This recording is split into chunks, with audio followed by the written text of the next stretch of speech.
The story begins with a beautiful view of a white castle with a bridge crossing the river. The castle is surrounded by high mountains and fir trees in front of it.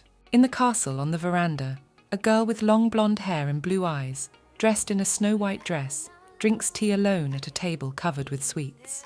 A man in a red cloak with the same hair as the girl is watching her. A wicked smile appears on the guy's face, hinting that he's obviously up to something.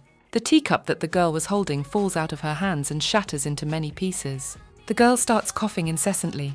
She slides off the chair onto the floor with a nasty feeling in her throat like something is stuck there. Unable to cope on her own, she starts calling for help, holding her throat. No one hears her cry for help. And with the thought that someone had tampered with the tea leaves, she dropped dead. As the girl lay panting, a young man in a red cloak came out of hiding. He doesn't take any action but just stares at her. The guy approaches the girl, and it became clear from the last dying words that this young man is her brother. Before she passes away, the girl hears her father's voice. A man with a beard, wearing an expensive black suit and a fur cape, questions whether this dying girl is his fourth daughter. The girl sorrowfully reflects on her father's words, that she was not seen as his own child, and that this time he could not distinguish her from the 4 princesses who died years ago.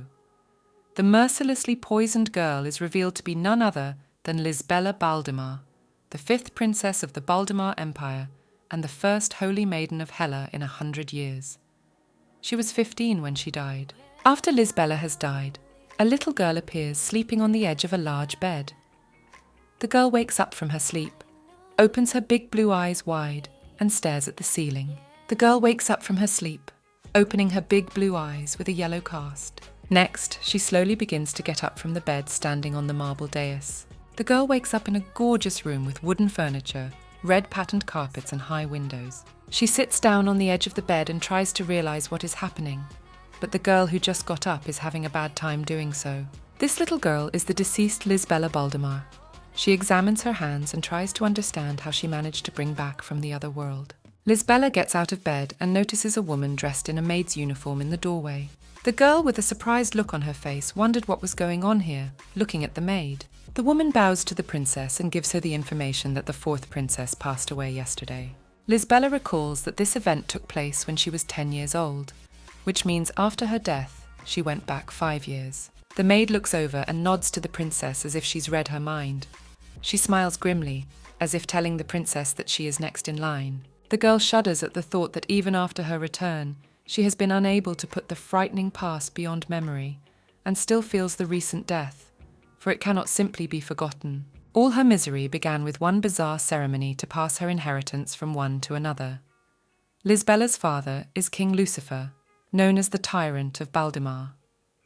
A once beautiful fair-haired youth with sharp cheekbones, depicted in a white suit with a black fur collar and a long sword in his hands with a gilded hilt. Lucifer ascended to the throne after killing his 2 brothers in the temple of the goddess Hela.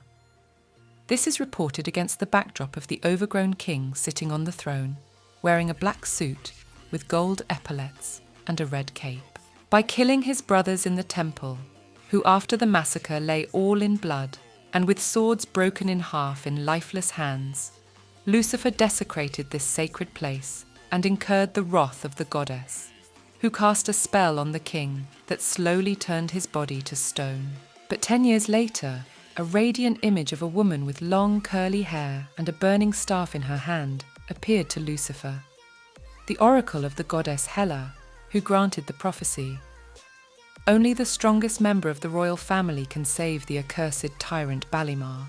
And believing the prophecy, Lucifer informs his children that the strongest among them will inherit the throne. The children, all as one with blonde hair and bright blue eyes, stand in a row listening to their father's speech about showing and proving to their siblings what they are all capable of in any way they can.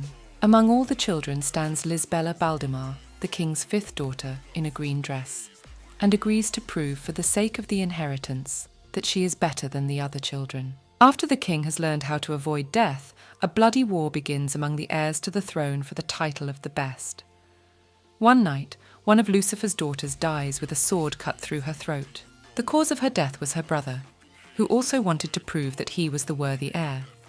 And smeared with blood, he looked at his sister with a smile.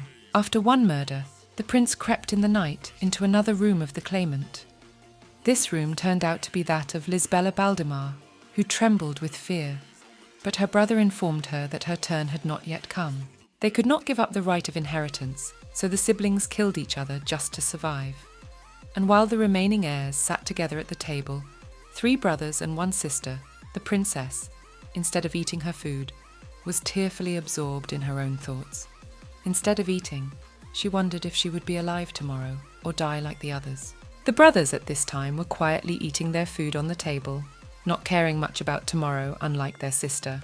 Lisbela kept crying and thinking that tomorrow might be her turn, as there were only 3 people left. She shuddered at these horrible thoughts, and the cutlery fell out of her shaking hands. She felt the pursuit and realized that maybe she would be the next one.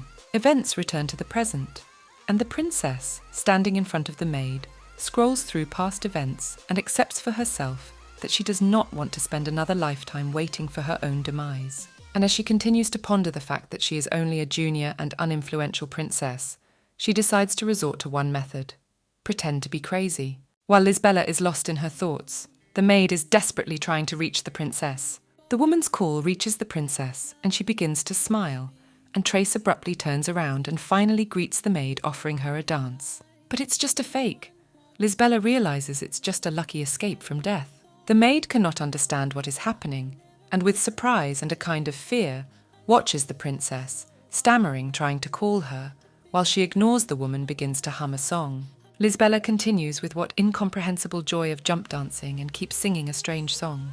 Her unusual behavior on the day of her sister's death has sparked rumors in the town that the princess has gone mad with grief after her older sister's death.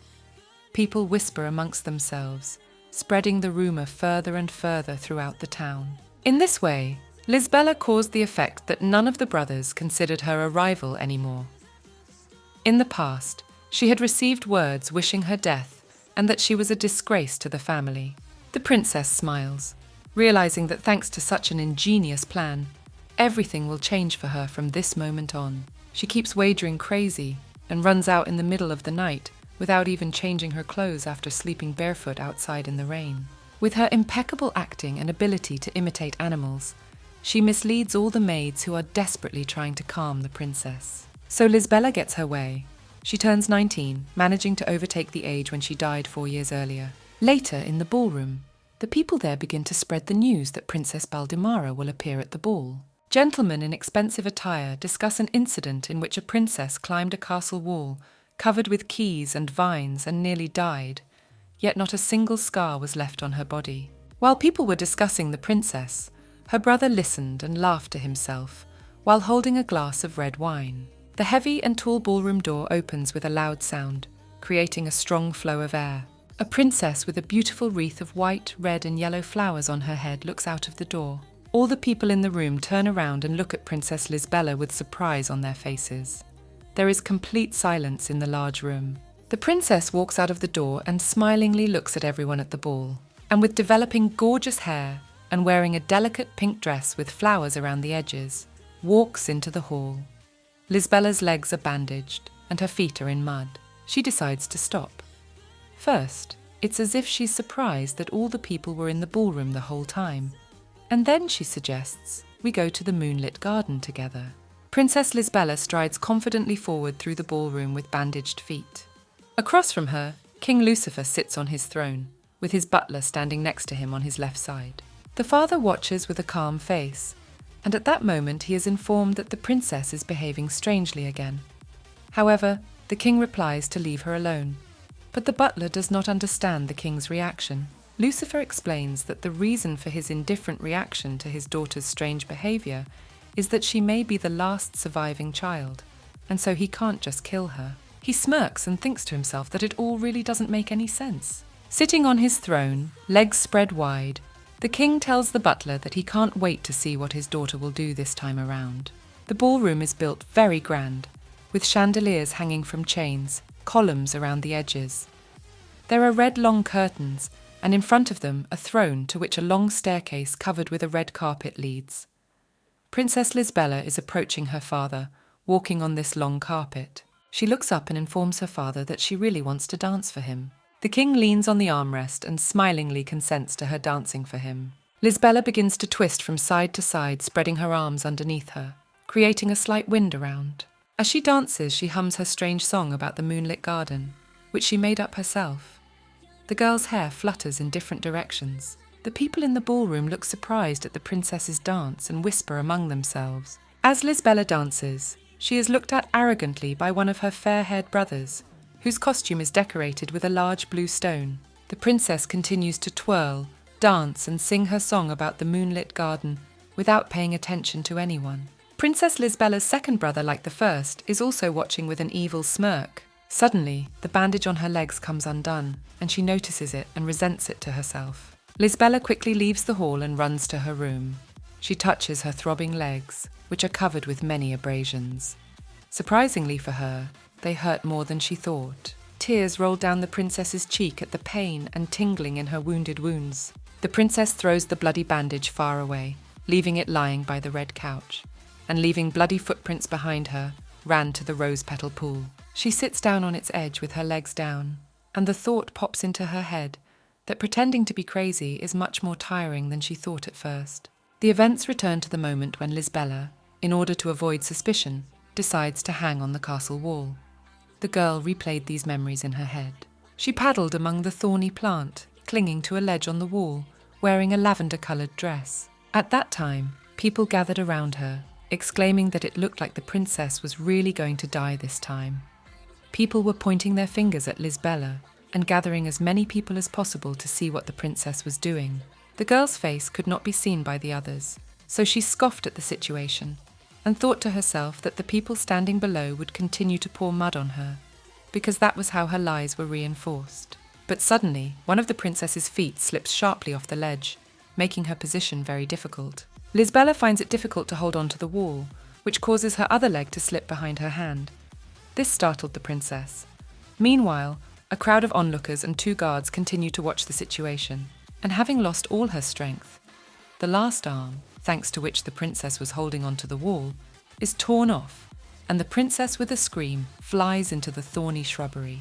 There was a commotion among the people after a lull. Everyone wondered if the princess was dead. People were surprised. Not only did she not die after the fall, but she didn't have a scratch on her. It occurred to them that the girl was under the protection of the goddess Hela. Events were once again returning to the present. The princess examined herself for scratches. Luckily for her, however, there were really no scratches left after the incident, which seems impossible for her. After reflecting on the past and lingering in the water, she finally pulls her clean, washed feet out of the pool water. Earlier, the 5th prince died at the hand of the 2nd prince. He killed him with a sword in the night like the 4th princess. And in the end, there are only 3 heirs left, the crazy princess and her 2 blood brothers. Lisbella's plan is only to stay alive until one brother kills the other. When it became obvious who would be the heir, the focus would shift to the receiver, and the princess would be able to escape. She was already imagining in her head how she would escape from the castle in the middle of the night under the moon, dressed in a black cloak. Turning away from the water and placing her feet on the tiles, the princess sets herself up to hold out until that fateful day arrives. And while the princess was pondering this, she bandaged her feet as before. Lisbella hears the sound of approaching footsteps outside the door and tries to guess which of her brothers is trying to get in, Roz or Brother Zikal. Her brother is heading towards her with what appears to be a strangely indignant face. He creaks open the door to Lisbella's room. The girl is more and more inclined to believe that it is her brother, for he has always been smart, and at this time he continues to walk with his long legs and sword in its scabbard to the room with the swimming pool. The princess stood against the wall, leaning on it with one hand and hiding her leg behind her, which she had bandaged, for she must not let him guess her long-standing lie, or her brother would kill her immediately without thinking. And then she removed the bandage from her hidden leg and tossed it aside as quickly as possible before her brother could enter her room. Having gotten rid of the evidence for suspicion of lying, the princess stands fearfully with her hand clenched in a fist and put it to her chest, waiting for the one who is about to come in. And gritting her teeth, she didn't wait for him to come in and went out first, opening the door wide for him. Her brother casts his sullen look at her and tries to say something to his sister. However, She interrupts him without letting him say a word, and smiling sweetly asks him a question about what brought him here. Paying attention to her feet, she realizes that she made a mistake, as her feet were dirty and bloody in the ballroom then, but now they are perfectly clean. Lisbella decides to spring into action and moves closer towards her brother with every step she takes. She smiled again and asked him why he had come to her. While Lisbella stands and smiles with her hands tucked back, her brother asks her if she went to the ball without looking at her. She replies that she did, and even managed to dance for her father, and offered to dance for him as well. Not stopping at the suggestion of dancing, Lisbella smiles and offers to sing to him as well. My brother smirks and asks with a slight smile if it's about that weird song of hers about the moonlit garden. Without waiting for a response to her proposal, Lisbella begins to twirl and sing a song about a moonlit garden, while her brother watches on a small red couch. As it turns out, the name of the brother in the room with her is Zikal Baldimar, the first prince of this country, and the one who poisoned the princess. As she continues to play for him, Lisbella wonders if he's noticed something that gives away her lies. She moves a little further away from the couch and for more space in the dance, and starts hopping from side to side. After she finally stops and her brother Zikal turns around on her, leaning on the back of the couch, the princess decides to say that it would be great for the family to go to the moon garden, because it is supposedly very beautiful there. Without responding to Princess Lisbella's ramblings, her brother tells her that a foreign ambassador is coming to visit. The ambassador who is coming to them is from the great empire of Rata, which every 10 years poisons its delegation on horseback to the powder keg, the empire of Baldimar. They come to observe the situation in the country. After Zikal informs the princess of the ambassador's arrival, he slowly rises from the couch and then places his hand on his sword while standing up. He decides to come very close to Princess Lisbella and, standing in front of her, drills her with his evil gaze without removing his hand from the hilt of his sword. The prince, with a sort of grin on his face, addresses Lisbella as his beautiful sister. The princess's eyes sparkled and with a wide smile asked what he wanted to say. Continuing to smile evilly, he tells her that there will be many important people in this delegation. And looking down at Lisbella, he tells her in a warning tone that he hopes she won't embarrass him, and that her father is very interested in her good looks. Zikal's gaze flashed with malice, and he tells the princess that this attraction is none of his business. Zikal reaches out to his sister and touches her face and tells her that he's going to kill her today. Not giving out fear with her face, but with horror in her eyes, she hears these terrible words for her, because it turns out that then the plan failed. The day she fell off the wall, her brother Zikal watched and accepted for himself that if he didn't even think of anything to get rid of his sister, she would die on her own anyway. Not showing any sign of being scared, she continues her game and tells her brother that since it's going to be like this, why not visit the moon garden together? And thanks to her decision, Zikal decides he won't kill her and wash his hands in her filthy blood. And then the prince informs her that he now only wants to see her bring about her own tragic demise. The brother and sister continue to stand opposite each other. Looking at Lisbella, and Zikal says that she looks a lot like her mother.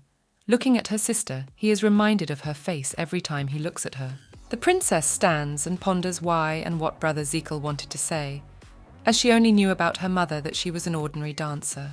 Prince Zikal's face came close to the princess's face again, and he spoke the words that she had prolonged her life for one more day. Then slowly approaching her ear, thanks the princess for her madness. Prince Zikal pulled his face away from his sister and calls her his favourite little sister with an arrogant expression. After all these words, the princess only smiles her head up, as her brother is much taller than her, and tells him back that she loves him too. Finishing his dialogue with his sister, the prince turns around heading towards the exit of her room. But on his way to the door, he notices a jar of ointment lying on Lisbella's desk. Zikal bends over the table to take that jar in his hand, and after picking it up from the table and scrutinizing its contents, he tosses it at the princess's feet. The prince deduces that it was left by one of her maids and leaves, and tells his sister that he doesn't know who the maid is, but she seems to be very loyal to Lisbella. The brother finally leaves the room, slamming the heavy room door loudly behind him. The princess silently and with a smile continues to stare at the slammed door her brother left behind, and then decides to look at what he threw at her feet. She leans over to this clear jar and touches it with one finger of her hand. It wasn't on the table in her room when she left. As the princess knows from experience, no maid would care for a princess disgracing Baldimar, and continues to examine the jar of ointment sitting on her lap, trying to guess who brought it to her room. Libella puts the strange ointment away in a drawer, leaving the matter for later. For the main problem now is that the ambassador from the Rata Empire is coming to visit them. And immersed in these thoughts, she bites her thumb. Remembering the past visits of ambassadors to Baldemar, she begins to speculate on who will be leading the delegation. She assumed it would be Duke Narnak, the Emperor's right-hand man, a blonde-haired man with a red cape and riding his tall brown horse with a black mane. The princess continues to ponder who is coming with a hand to her face and clutches her elbow with her other hand. She has little information and needs to learn more about the delegation. The flag of the Rata Empire is orange with a coat of arms with wings and patterns. The events are transported to the castle of the Empire of Ratha. In a large white-orange-coloured throne room, a man named Asus with black hair and wearing a black long cloak kneels before the king. Asus takes a knee and delivers words to the king that he heard he was called here. The king tells the boy that he should go with him this time. Asus asked him if he meant a visit to Baldemar. The dark-haired, red-eyed king, wearing a white cloak, leans on the armrest of his throne and rests his head on his bent hand. He confirms Asus's speculation that this is about a visit to Baldemar and that something interesting seems to be happening there. Then he orders Asus to find out and report back to him. Asus silently continues to sit on one knee in front of the king with his head down, pondering the proposal. The king questions Asus about whether, like last time, he will again refuse a visit to another empire. And after pondering the king's offer, Asus finally agrees to go. The king shudders and is greatly surprised by this answer. It is strange to him that Asus so readily agreed to his request, and raising his deep grey eyes to the king, with a soft smile in his face, says that the reason is that he was bored anyway. Events return to Baldemar.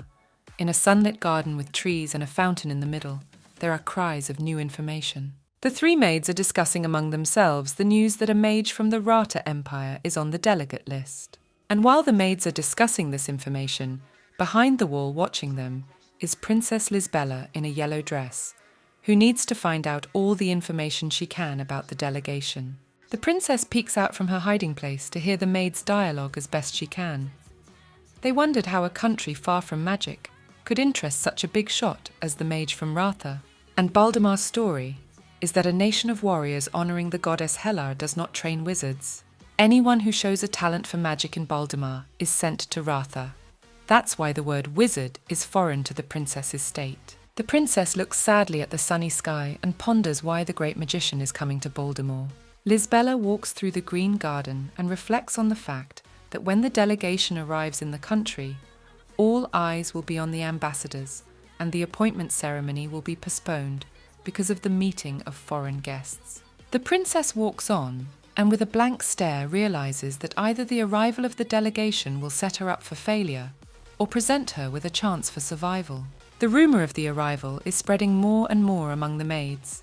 The other maids are already discussing the magician's arrival, and the princess keeps listening to their dialogues, hoping to learn more information. Suddenly, a voice came from behind the princess, asking what she was doing. Lisbella shuddered, and fear reappeared in her eyes. She turns around sharply. Behind her stands her other brother, a pumped-up man in a short-sleeved black sweatshirt. But since you can't give yourself away, she got back into character, smiled sweetly at him, and exclaimed at the fact that he scared her a lot. There is not a single emotion on her brother's serious face, and there is complete indifference in his eyes. He is the second prince of the empire, and his name is Roses Baldemar. And not wanting to listen to his sister's silly phrases, the prince asks her again what she's doing, hoping to get an answer, and continues to press her with his gaze. A few months ago, Roses murdered the fifth prince, a murder witnessed by Lisbella herself while walking around the castle at night. The princess stared in horror at her dying brother. Blood splattered on her face. Roses turned on his sister with a threatening look, as if to say that the next one would be the princess. However, he simply turned around and walked past his sister as if she wasn't even there. This act surprised the young princess very much that night. She remained in the middle of the room, illuminated by the light of the moon, and the shock that wouldn't come off her face. Events return to the present.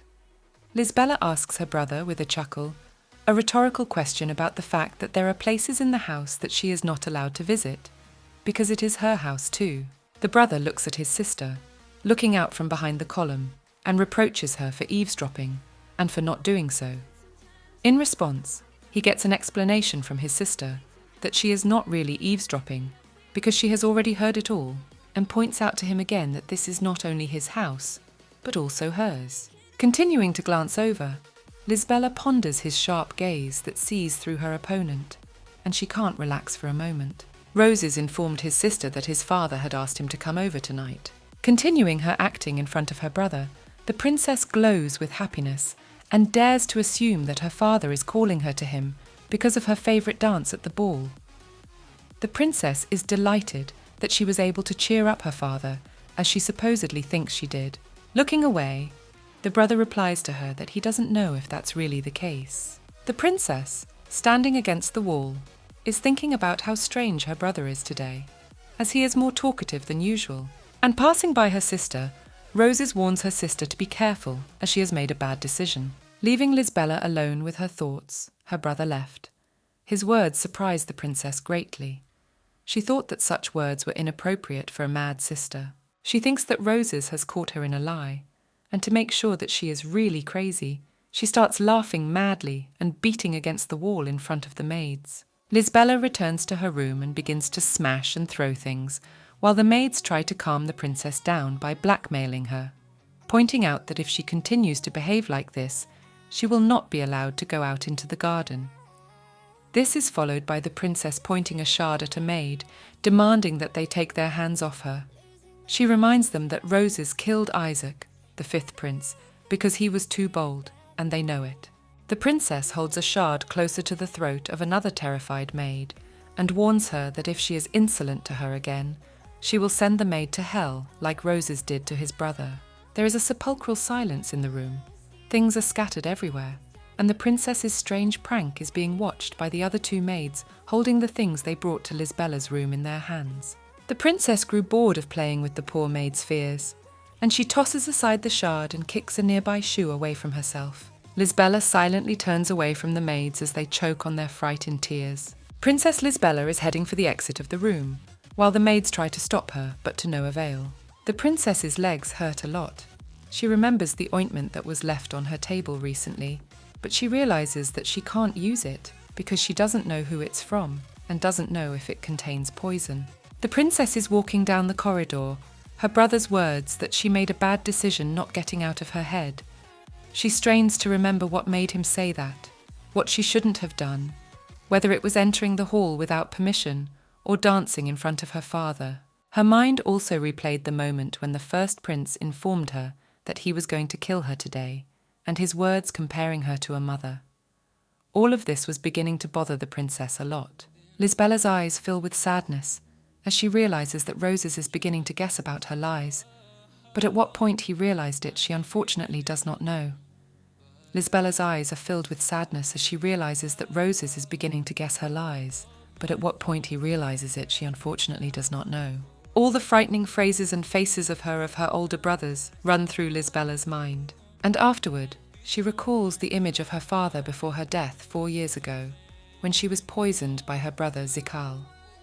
That day, her father mistook her for the fourth princess. With tears streaming down her cheek, Lisbella ponders how much she still has to figure out to prepare for what's to come. A little later, the princess's thoughts shifted to thinking about her mother, about what had happened to her. She wore a blue, beautiful dress and had a butterfly barrette in her hair. Her mother had met her end by being killed by the king. But she didn't die that day alone. The king had 5 wives, all of them beautiful. Along with Lisbella's mother, the rest of the king's wives died at that time. Lucifer killed them all on the same day. He was a real tyrant and simply could not help but let his children examine the dead mothers properly. So he hung them in a row for display and brought all the children to see the horrible picture. At this moment, the king's smile was terrifying, as if he was grinning with anger, and his eyes were mad and full of malice. Imagining these atrocities, the princess accepts for herself that if she has to die, let it better be at the hands of one of her brothers. The princess continues to reflect on her father. For her, he is a tyrant who does not understand the true meaning of human life. And instead of being caught by her father, wouldn't it be better for her to drink the poison herself and not die at the hands of the king? As they approach the end of the hallway, Lisbella sadly lowers her head with her eyes closed and clenches her hand into a fist at her chest. At the end of the hallway, the princess is awaiting her brothers dressed identically in ceremonial attire. Zikal reproaches her sister for being late, but Lisbella smilingly explains her tardiness by getting angry with the maids and scolding one of the maids for trying to put thorns in her hair. The princess annoyed her brother with her stupid behavior because on her excuses for delaying, he just rolls his eyes and turns his face away. Lisbella turned to Roses, who was staring at something off to the side with his arms crossed in complete indifference. His indifference had become habitual to the princess. The door to the dining hall opens, and the king begins to announce the arrival of the first and second princes and the fifth princess. The children lined up near the entrance to the hall, lit by the evening sun. Their father was already seated at the table in front of them. He was dressed in a full black suit, with a patterned light-coloured vest over his shirt, with a gold brooch attached to his chest. The dinner table was long and half empty, as there were 4 people left in the family, while they, if there was a long green snake crawling under the table. The princess sat down at the table and looked around the table, thinking that every year there were fewer and fewer people at the table, as the 5th prince who had sat opposite the princess at the last dinner was gone. These thoughts made her sad again, for next time her chair might be empty. The princess, because of the stifling silence in the hall, has her eyes closed and is leaning on her arm. She wondered to herself why her father had gathered them and what he wanted to say. In this silence, the father silently and slowly eats his dish in front of him. Meanwhile, the brothers look among themselves, saying something to each other with their eyes. The princess senses something and turns to the floor. She notices a snake crawling at her feet. Following Lisbella, the snake is spotted by her older brothers, who are startled by the snake hissing at them and flinching in surprise. King Lucifer finishes his food and drops the utensils onto his empty plate with a loud clinking sound. After some time of sepulchral silence, the king finally spoke of the arrival of the delegation from Ratha. Listening to her father, the princess looks at him and twirls the fork between her fingers in a woozy motion. With that, Lisbella smiled sweetly and stopped spinning her fork, noticing the stares on herself. The father only casts a haughty glance at his daughter and continues his speech about what will happen after the ambassadors leave. Calling the attention of all the children, he says that after their delegation visit, he will announce the receiver, and looking at the fork in his hands, he veiledly reminded them of what would happen after the ambassadors left Wrath. It is the beginning of the final act of the succession ceremony, and after 10 days of the delegation, the fragile truce between the brothers will collapse. The danger is that Zikal has gained the support of the Queen's followers, and Roses will be followed at any moment by the King's knights, risking war. The princess tensely clenches her hands into fists and begins to think about what she will need to do to survive these events, as she has a new problem. Roses catches Lisbella just pretending to be crazy and angrily glaring at her other brother. The princess realizes that now, just playing to the public isn't going to help her now. The first prince and Lisbella's gazes met, his eyes filled with rage and the princess's eyes filled with fear.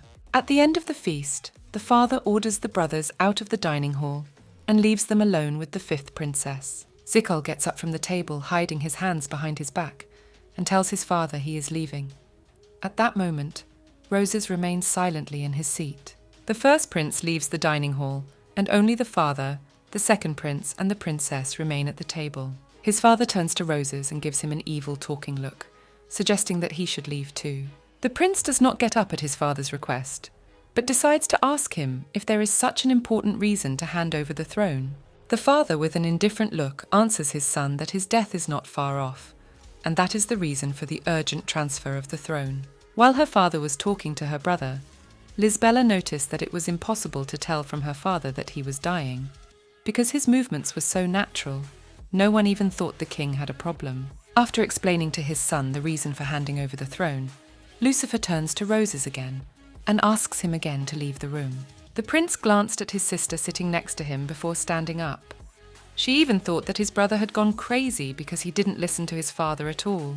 The king continues to glare at his son to finally go away and leave him and the princess alone. Roses still gets up from his seat and slides his chair into place and agrees to leave the dining room. Lisbella and her father are left alone in sepulchral silence. The princess sits across 2 chairs, and behind her are walls decorated with large paintings. The princess looks at her father and notices other details in his body, which turns out to be strangely immobile. Lisbella realizes that her father really doesn't have long to live. Lucifer breaks the silence between them and, glancing at his daughter, asks her opinion on who will take the throne. The princess is taken aback by such a direct question from her father about which of her brothers she sees as the next king. He clenches his hands into fists and crosses his feet, trying to focus on the situation. Once again entering the role of a madwoman, Lisbella rises abruptly from her chair and, twisting a lock of hair on her finger, answers her father that she cannot even guess which of the brothers will win the struggle for the throne. Lisbella flashes her smile and adds that all she wants is to live in a beautiful world until she is old enough to do so. Her last words were not a lie, and said sincerely to her father, as she only wants to live. After the speech, the princess runs up to the king and hugs him with a slight smile. And following that, she moves her lips closer to her father's cheek and kisses him gently on the cheek as he sits unmoving with a frown on his face. However, after the princess is slightly away from his cheek, the king does smile, but it is not a kind smile at all. He apologizes to her and informs Lisbella that her probationary period has come to an end. The king approached the princess and whispered in her ear that he was not ready to die yet. Lisbella shuddered at her father's words, and the bright smile of fear disappeared from her face. Lucifer laughs quietly and adds that he certainly doesn't plan to pass away before the delegation arrives in the country. Feeling fear, the princess pulls away from her father's body and clenched her fist at her chest, her worried about the meaning of his words. The father admits with his head down that he can no longer delay the search for the child from the prophecy, because whoever survives will save him from the curse. Lucifer is silent again, and at that moment a long, hissing snake climbs onto the dinner table. The snake, moving around the table, approached with its head with yellow eyes to the hand of its master. The king begins to stroke his pet. The princess scrolls through her father's words about choosing a successor after the delegation leaves. She guesses by putting all the puzzles together in her head, her father is not going to choose an heir. He will leave only one child alive to lift the curse on himself. And at this very second, as the princess had anticipated earlier, a civil war is declared. Her father asks her mother's Lila-like Princess Libella if she wants to live a long life and smiles softly as he finishes speaking. And then, with a fierce look and a vicious grin on his face, he announces to the princess the conditions of her survival. And although Lucifer is not 100% sure of her victory, he still wonders how much Lisbella will be enough in this fight for the throne. The princess looks at the coiled snake with its tongue sticking out, while her father tells her that every time he looks at his daughter, he thinks of his wife, calling her a sassy bitch. The snake stretches out and opens its ugly mouth. Meanwhile, King Lucifer, after pointing out that the princess looks a lot like his hated wife, tells Lisbella that it won't matter who kills her, but hopes that his snake will do it faster so that the girl's face won't irritate him anymore. The princess freezes in shock, her eyes filled with fear at the words of her tyrant of a father. She has no choice but to flee the country. Lisbella clenches her hands together and decides to stop playing crazy. The best solution is for her to take shelter somewhere to escape the fiery, bloody events. Having finished with his daughter, the king gets up from his seat with the help of the butler, holding his arm so that he doesn't fall, and heads for the exit from the dining hall. Lisbella stands barefoot in the middle of the hall with one incessant thought, staring at her father as he walks away. She has to run. The princess clasped her hands together as she contemplated her escape. After all, no matter what she did, nothing would change whether she drank the poison herself or let herself beheaded. The result was death. And to avoid death, she must be prepared to accept it honorably in any form. After standing, Lisbella leans both hands on the table, continuing to think about running away, as it is the only solution to save her own life. Even if she is caught, she will at least try to survive. The princess is immersed in her thoughts and does not notice the approach of a dark figure with a sword in his hands. Before she could react in time to the approaching danger, the sword was already at her throat. Zekel's voice came from behind. Smiling wickedly, he explains to his sister that if she runs away, there will be trouble for everyone. So the prince needs to nip these problems in the bud and kill Lisbella. The princess clenched her teeth in anger at her brother, trying not to move so as not to provoke him to slit her throat even sooner. Suddenly, unexpectedly for the princess herself, her hand flashed as it was held by her brother's sword. Zekel, not noticing the glow, continues to hold his sister and tells her that if she hadn't started dancing that day at the ball, he wouldn't have remembered her mother, a regular dancer who killed his mother. The prince wouldn't have even thought of wanting to kill Lisbela anytime soon. The prince pressed his sword even closer to his sister's neck out of anger and cut her throat slightly to the point of bleeding. Lisbela, however, does not listen to her brother's words and does not pay attention to the wound at her neck, as something amazing and strange happens to her. Her hand begins to glow brighter and brighter. At this moment, she thinks that she is glowing because of the protection of the goddess Helar. Gritting his teeth in an excess of rage, the first prince swings his sword to kill his sister. At this time, the princess, believing in the protection of the goddess, prays with her hands over her mouth and asks her to stop her brother from killing her again. The light from the princess becomes so bright and strong that it bursts out and throws her brother backwards. As Lisbela continues her prayer, a flash of light illuminates her beautiful orange dress and the room. Zekel, as well as the princess, didn't understand what was going on, but it makes him even angrier that he couldn't kill his sister. The light fades around the princess, and her brother's sword flies out of his hands, flying away from him and back into another corner of the hall. The princess stands with her back to Batu Zikal while she falls to her knees from shock. At the same moment, Prince Roses comes to the noise and opens the closed door. Horror and surprise appeared on the face of the second prince after he saw what was happening behind the door in the dining hall. Princessa, without paying any attention to her brothers, will reflect on what just happened to her and how she did it. Zikal continues to rage with madness. He doesn't understand why his sister's body is once again covered in a bright glow. The princess slumped to the floor with a beige patterned carpet. Without taking any action, the brothers are stumped by the miracle happening to their sister, and after a brief silence, Zekel wonders if the princess was skillful or just fainted. The prince decides to go to her body and test the speculation. An ever brighter light comes out of Lisbela's chest, and at the same time, the chandelier hanging in the hall begins to shake. The prince furiously tries to shield his eyes with one hand, warding off the light, and the other covering his eyes with the other. However, it doesn't help the prince's defense, and a bright light cuts the wrist of Zekel's hand. There was silence in the hall, and the prince looked at his wounded hand with horror and fury, not fully understanding how it had happened. Frozen in silence, Roses notices something lying where the princess was lying. At that place there was only a piece of bloody fabric from the princess's dress, but she herself was not there. And then one of the brothers, disappointed, angrily shouts a phrase that the princess survived. At sunset, a delegation from Rant heading to Baldemar set up camp. They set up their camping tents and lit a fire.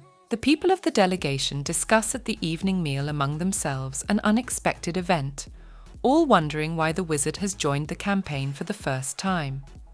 As they ponder this question, they recall a rumor that the wizard has been given an assignment to fulfill in Baldemar. The people of the delegation know that the warrior nation despises anyone whose weapon is other than the sword. So is there really a conflict brewing with another nation? Mage Rata stood a little farther away from the tent of people talking amongst themselves about the trek and Asus. He could hear the entire conversation of the common people gossiping sitting around the campfire. He found them very irritating with this dialogue. Before arriving in Baldemar, the delegation entered a secret temple. The delegation rides into its territory on roots, led by a long-haired man on a horse, followed by two men in uniform holding the flag of the empire, followed by the rest of the delegation. The inhabitants start to go out into the streets to meet the ambassadors, and those who don't want to go out greet them from their windows. Before departing for Baldemar, Asus reflected on the fact that he hadn't really intended to go here, but it was what a strange feeling under the guise of intuition in the girl's pale form that drew him there. In addition to the mage's dark hair, he also wears round glasses adorned with a chain. That evening, when the delegation stopped for a rest before setting out again, Asus caught a glowing thread as he strolled along. The mysterious thread disappears, and the mage turns around to hear the man leading the delegation speak, a man in a white suit with white long hair, saying that they need to make a rest stop and set off on their journey at night. The sky grows darker and illuminated by the stars. Asus continued to ponder his own thoughts while looking off into the distance after he finished speaking. Suddenly he hears approaching footsteps behind him, and someone responds to him by name. After finishing his speech, the head of the delegation turned to Asus. The mage answers his own, having heard his own in return, questioningly calling the white-haired man his majesty. A man with deep green eyes puts his hand to his face and tells Asus that he looks even more attractive at night, mentioning that he's not the only one who thinks so, and says, the magician continues to listen to the chapter with 2 fingers to his temple, still talking about his beautiful appearance, and remarks that if there was nothing special about him as a wizard, he would have conquered the world with his appearance. In the distance, something bright yellow flashed strongly like a 4-pointed star. The mage noticed the flash and shuddered at the sensation that the glow caused. He was intensely interested in this power, so much so that he stopped listening to what the head was saying there. Putting his fingers to his ear, the mage tries to find something, while he is busy looking for where the flash of light came from. A strange haze envelops his feet. At this time, the head switches to the topic of Baldimar's rabbit's condition. The mage still doesn't listen to what the blonde-haired man is saying, and notices that the wind has picked up. The head of the delegation adds that he is curious to know what is hidden in the land of the Baldimar Empire, and then noticing that he has not been listened to all this time, frowned his face and asked the mage about what he had just said. The head waved his hand like a fan trying to cool down. He was surprised by the mage's phrase that it was windy, as it was actually very hot outside. Asus answered nothing but looked up at the star-filled night sky. The man remembers that he can use his magic to cool his body, so he asks him if that's what he's doing now, and because of that, he feels a breeze that isn't there. Suddenly a strong wind starts to blow sharply towards the ambassador and the mage. The man, clearly not expecting it, is surprised by what is happening. Asus stands shrouded in a haze and immersed in thoughts of what he felt that night. And once again, with his finger to his ear, he finally finds what he's been looking for standing on the edge of the cliff. Asus turned around to the head of the delegation, who had his arms wrapped around himself to warm himself from the cold that had replaced the heat. The man shakes and clenches his teeth tightly, and thinks to himself that Asus could summon even winter if he wanted to. A blue circle forms around the magician in the form of a portal with a pentagram, with a star in the middle. Asus advises the head to go with the delegation at the same pace as before, as they still have time. After these words, the mage evaporates in the blue light of the portal, casting one last glance at the man.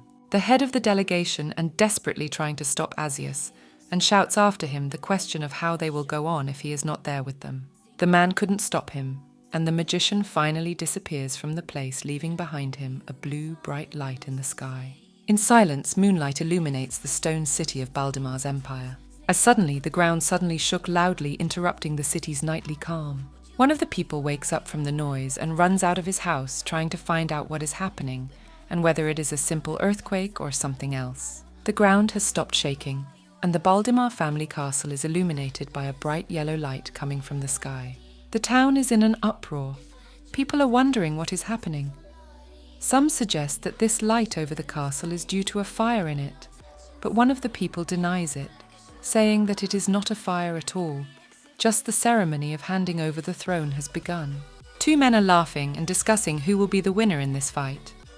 One of them tells the other man that the winner will be the first prince, and the latter in turn tries to find out from the rest of the people who will bet on the 5th princess, who is pretending to be crazy.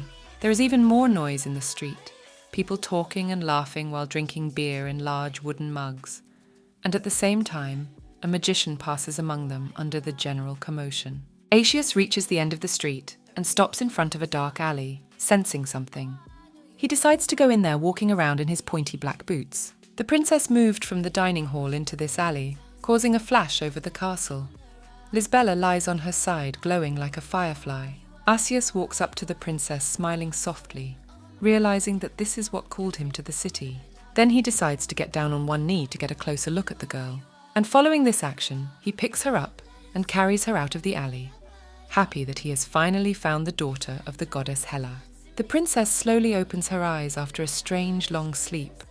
So far she hasn't remembered what happened, and she remains calm. But when she wakes up, she jumps up in fright, holding her head slightly and trying to find out where she is. She had even managed to change into a clean white dress and bandage her legs in a clean bandage.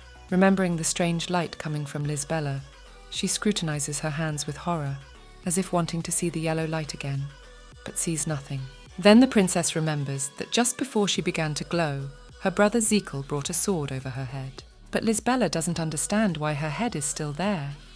She thinks about it and looks for the scar with her hand on her neck, at which point someone starts knocking in the room.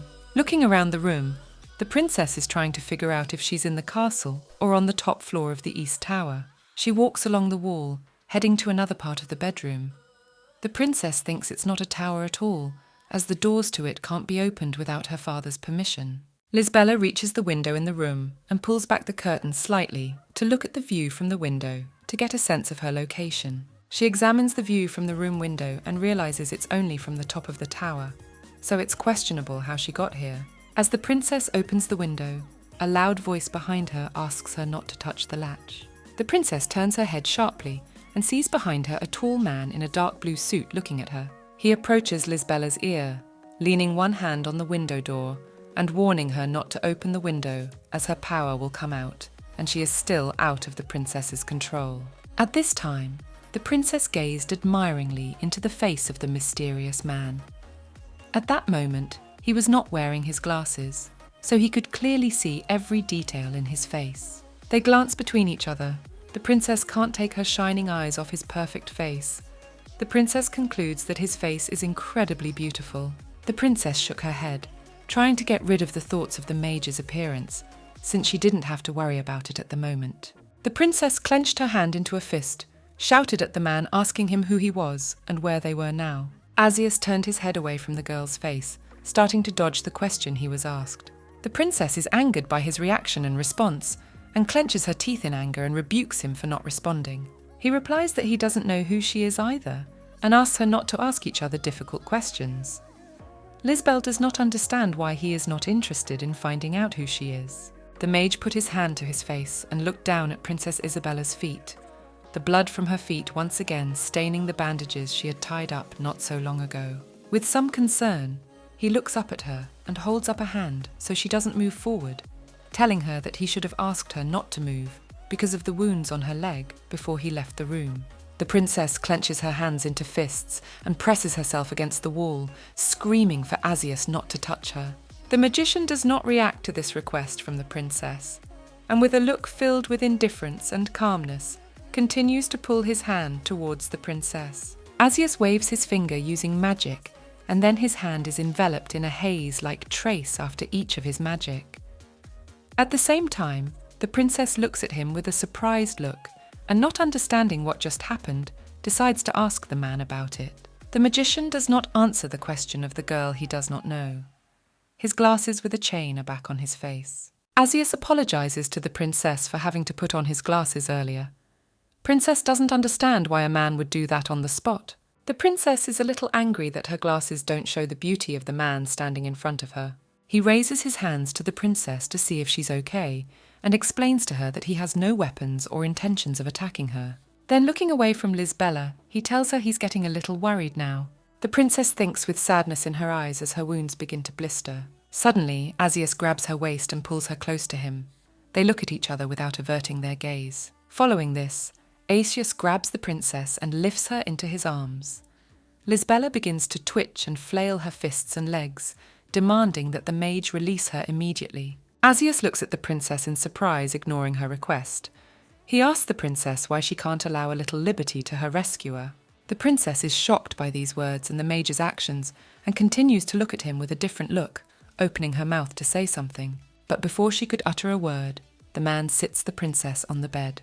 Her eyes widen, and her face shows the fear and incomprehension of what is happening to her. After the mage has seated the princess on the bed, he lowers himself to her at the princess's feet, sitting on his knees. He carefully removes the bandage from Lisbella's feet, gently holding her foot with his other hand. The girl does not understand his actions and asks him what he thinks he is doing at the moment. Once again, not hearing an answer to her question, she shuddered in pain, squeezing her eyes tightly shut. The mage continues to hold the princess's foot and bathes it with his magic, cleansing all the scars and taking away the former pain. The man's actions amaze the princess, and she watches with wondering eyes the magic happening at her feet. Again, desperately hoping the man will answer her question, she leans both hands on the bed, asking the man if he is a wizard, while he continues to heal her legs. This time, the princess does get an answer to her question. A man closing his eyes confirms her guess he is indeed a wizard. The room was silent, and the princess was thinking how incredible it was that such deep wounds disappeared right before her eyes. Having washed and healed the wounds of the princess's feet, the magician asks some vial to come to him. The princess does not understand who he is trying to call. Her eyes fill with wonder and terror again. Lisbella looks toward the door as someone starts knocking on it. She ponders to herself how it is possible that there was someone else in the room, besides a man, the whole time. Just as suddenly, some strange white haze appears on the threshold at the doorway. The princess is trying to figure out if it's smoke or a vapor cloud looking at what's going on in the room. Smoke appeared even more beside the princess, and she put a fist to her chest, wary. Veil turns out to be just a little cloud from which a certain white thing rolls out onto the floor. The princess continues to look cautiously at this cloud, and the magician at this time, Asi picks up the floor of the object dropped out of vial. This thing turns out to be a bandage. Since the man didn't have any ointment or any other disinfectant with him, he decides to just bandage her legs as a temporary measure for starters. Finished with the bandage, Mage throws a serious look at the princess and advises her to refrain from walking for the near future to heal faster. At these words, the princess begins to laugh and replies to Asius that she will not listen to him. The princess's laughter is replaced by a sweet smile. The man raises his head and looks back at the princess, surprised by her words. The princess sinks back into her thoughts, and the smile disappears from her face because she can't understand what the wizard is thinking, even as she watches the expression on his face. She also worries that this man is so damn handsome, but she doesn't know who he is. Not responding to the princess's sarcastic phrase that she would not listen to him, smiles and compares Lisbella to an angel, saying that she does resemble him. The princess was flattered by these words, and in a rude tone she answered him that he was also very good-looking. Well, that he hears the answer from his lips that he often hears similar things about it. The princess grinned and closed her eyes, lowering her head and saying that they should not exchange pleasantries now. She wanted more than anything to know how he was in the castle the day she disappeared, and where the strange light coming from her body came from. As Asus continues to reel in the bandage, she asks him a question about whether he brought her to this bedroom. The man answers her question in the affirmative. Lisbella has an answer to the first, and then asks the second, as to why he brought her to this place in the middle of the night. Aziz, with his eyes downcast, replies that a man lying unconscious will not get better if you just look at him, and since he is not a violent person, he could not pass by the wounded man. The princess, with a pensive expression, wonders what kind of man he is, because it is impossible that in Baldemar, out of the blue, was a wizard in a country where magic is forbidden, and meeting with him was foolishly dreamed of.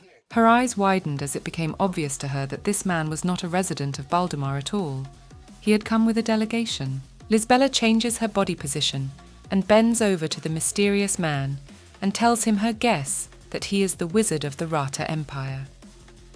At these words from the princess, Asius answers her that she is a very astute lady, since she could only guess who he is. As they dialogued amongst themselves, the man finally finished bandaging Princess Lisbella's legs. The girl laughs at the thought that this mysterious man knew in advance that she could guess everything herself, so he did not answer her questions about who he was. The princess continues to laugh madly while Asius looks at her with complete incomprehension in his face. Calmly, she touches the mage's cheek and tells him that she never thought she would be saved by a great wizard. The princess moves her hand cheek to his head and starts stroking, laughing, and tells the princess that it is useless to be wary, since she now understands everything and can view the situation as she pleases. The princess removes the man's hand. At this point, he again advises Lisbella to move around, lest continue to support her bandaged foot. The girl strokes Asius's perfect face again, which still surprises the mage. They look at each other without saying a word. A radiant smile appears on the girl's face. After a short pause, she replies to the man that she will heed his advice if he promises not to take her to the moon garden. This phrase about the moon garden stuns Asius, and he instantly changes his face. The princess looks at the man with a peaceful gaze, and reflects that if she has met a man with powerful magical powers, she will definitely emerge victorious from the battle for the throne. Approaching Asius's lips and wrapping her two arms around him, the princess tells him that she will stay by his side without objection. After finishing her speech, Lisbella merges into a kiss with the great mage seated on the very edge of the bed. More often than not, Deep in the night, Asus stands silently at the night window, gazing out at the view of the city. He is distracted from the window by a noise behind him and turns his head slightly to the side. At this time, the princess is already asleep on the bed. Asus reflects on the fact that the girl's appearance does not match the appearance of an ordinary citizen, her blue eyes and blonde hair suggesting that she belongs to the royal family of Baldemar. At this time, the princess sleeps a sweet, uneasy sleep lying on her side. It becomes clear to Asus that the sleeping girl is the fifth mad princess. But he knows not only that, the girl has powers, which means that after 100 years, there is a daughter of the goddess Hela, and this daughter is Lisbela, sleeping and does not realize this outcome. A slight smile appears on Asus's face, as the situation has now become even more interesting to him. The story is told on behalf of Asus that 13 years ago, the oracle of the goddess visited the empire of Baldemar. Her image appeared from the fire, to which a crowd of people glued, and the event occurred shortly before the election of the saint, to whom the goddess decided to bestow her power. Only Asus knew the true meaning of the oracle, which occurred for the first time in the 100 years. Keep looking towards the princess, and remembering the story realizes that finally all bets are off and the game for the throne has begun. The dark image of the princess appears in his thoughts. From the wizard's reflections, it is clear that the battle will be won, not just by the strongest, but by the one who will subdue the saint before her awakening. For Asus, it is unexpected information that the chosen one is someone from the royal family. So he ponders with one hand leaning against the window. Notices something strange going on outside. In the middle of the street, an army of 8 people came out. Men in iron armor and red cloaks are trying to find out something by questioning the awake townspeople. Probably looking for the princess, it became even more obvious to the mage that Baldemar's castle was hiding something. Asus puts one finger to his ear with the small devices and summons his cloud named Vial in this way. A light smoke appears at the man's feet, from which a strange cloud forms. Asus orders him to stop the leakage of the princess's power. The princess begins to glow with a golden bright light. It is clear to the magician that the girl's power has only recently become apparent, so she cannot control it. Vial begins to work on stopping. The power leak rises to the ceiling, leaving a bit of smoke behind him. After the cloud has handled the job, the owner praises it, saying it did well. Then Veil returns to the hands of Asus.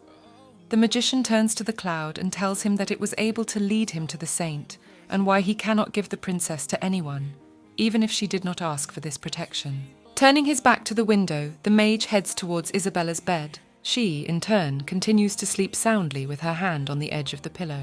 The magician smilingly bends over the girl's sleeping body and promises to be at her side. However, because the princess is too wary of people like him, he has to put her to sleep with his magic. Looking at Lisbela, he tells her as if she can hear something, that he found her first, Hela's daughter. After these words, the mage sits on the edge of the bed where the princess sleeps and ends his speech with the phrase that the princess is now his. In the morning, Asus brings the princess a one-course breakfast of 2 slices of bread and water. The princess wakes up, accepts the food from the man, tastes it, and replies to Asus that what he brought is edible enough. The man uses magic to briefly remove the bandages from the princess's legs to check how they are healing, and then puts them back in place again. Asus lifts the princess off the bed in his arms, so she doesn't have to injure her legs while they heal. As he carries the princess somewhere, she ponders with a languid look why this man is so courteous to her. Being a princess in the royal castle had never been very popular in her opinion. Every time Lisbela walked past the maids or anyone else behind her back, they laughed at her and discussed her. Lisbela continues to ponder the wizard and his intentions while lying in his arms. The princess is sure that he is not being nice to her out of kindness. She senses danger from him on an intuitive level. Making his way from the bed with the princess in his arms, the mage sits the girl down at the table. This table is small and round, shot with a tablecloth, and on it stand 2 white cups. Asus sits down at the table as well, and leans on his arm looking at the princess without averting his gaze. The princess stares back at him, but at the same time continues to ponder the wizard. She accepts the threat he poses, because if the wizard is really that powerful, it turns out that he is also a threat to her brothers, Roses and Zekel. So dealing with the wizard could be to her advantage. The princess doesn't know that Asus C is already on her side and considers the princess hers, so she tries to think of ways to get him, because he hasn't even told her his name. Asus at this time continues to stare intently at the princess without touching the cup on the table. Lisbela can't stand it and finally asks the man why he's staring at her like that. The magician smiles and tells her that the reason for this stare is because she is very beautiful. And continuing to smile sweetly, he added that it was very unusual for him that he could not take his eyes off her, for he had never seen a pretty young girl like Libella before. The princess is surprised by such compliments in her direction, and with a hint that he looks just as beautiful, she asks him if he even looks in the mirror at all. To which he replies, with his hands spread apart, that he's too lazy to look at his face. The princess is angered by his reaction and response, reprimanding him and stating that she doesn't see anything good in him not looking in the mirror. And after all the indignation, she responds by looking at the man with her hand under his arm, saying that if he can afford to behave this way, she will look at him until she gets bored. Asus is amused and smiles at the princess's behavior.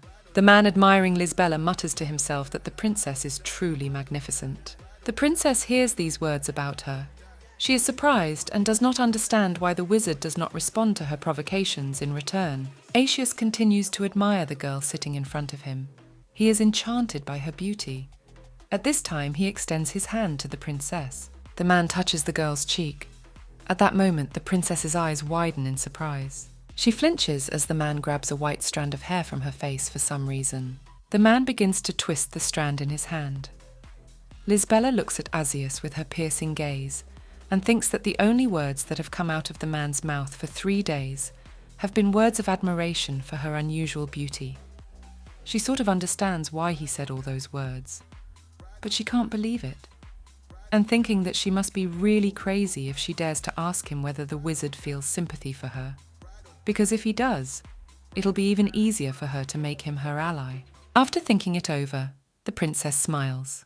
Resting her head on the back of her hand and crossing her legs, she finally asks Asus the sensitive question of whether he is in love with her. Smiling and not letting go of a strand of hair, the man replies to the princess that if the feeling of being in love explains his behavior to her, then he is quite happy with it. Meanwhile, the princess is changing her face because of what she just heard from the magician. Lisbela's face becomes angry because she doesn't like the man's vague wording. She's not satisfied that the man wants her to interpret his words as she pleases. Finally, angered by such an answer, the princess snatches a strand of her hair from the wizard's hand and asks him not to touch her, to which he clarifies what she means. The princess turns her head away from the man, not wanting to explain her actions to him. Asus observes the princess's behavior and wonders if the girl is really crazy. For 3 days she has shown no signs of insanity, and the only thing that was truly insane about her is that she is different from the others in that she is not afraid of her power. As he ponders, Asus lowers his round, thin-rimmed glasses slightly. Lisbela and Asus continue to stare at each other. The girl tells the mage that he is annoyingly handsome, and he agrees, calling her a young lady. The princess smiles embarrassedly and calls the nickname the magician gave her a strange nickname. She sits with her arms outstretched slightly forward towards the man. He listens to her say that the nickname seems strange to her and asks Lisbela what he should call her then. However, without suggesting an alternative, she asks him to call her young lady. Having finished the dialogue about how the princess should be called, the magician stretched out his hand to the girl and reminded her that she had said that night that she would stay by his side, and Lisbela confirmed these words. Having received confirmation from the princess, he asked how long she would stay by his side. Surprised by such a question, the girl answers him that she doesn't know exactly how long her stay with him will last. After imagining in her head her brothers who want her dead, she thinks that she will not be able to hide as a magician in a shelter forever, because one day her brothers will think of a way to find and kill her sister. And before it comes to that, the princess has to make a decision to trust the mysterious man sitting across from her. There is silence between Lisbela and Asus. The princess continues to stare at the wizard while he sits back and leans his elbow on the back of his chair. Suddenly, a golden glow came out of the princess and rose to the ceiling. When the man noticed this, he realized that the girl is not yet able to control her power. Therefore, her power is growing rapidly every day. The man turns his attention back to Lisbela and remembers a way to curb such power. He needs to subdue the girl's soul. but he has to decide whether to do it now. While Asus sits with his head resting on his arm, the princess, sensing the power that has gone out of her, confronts the man about what he just saw happen, but clearly doesn't want to talk to her about it. The princess continues to question the mage, and with a serious expression asks him about the night he found her if he noticed anything strange then.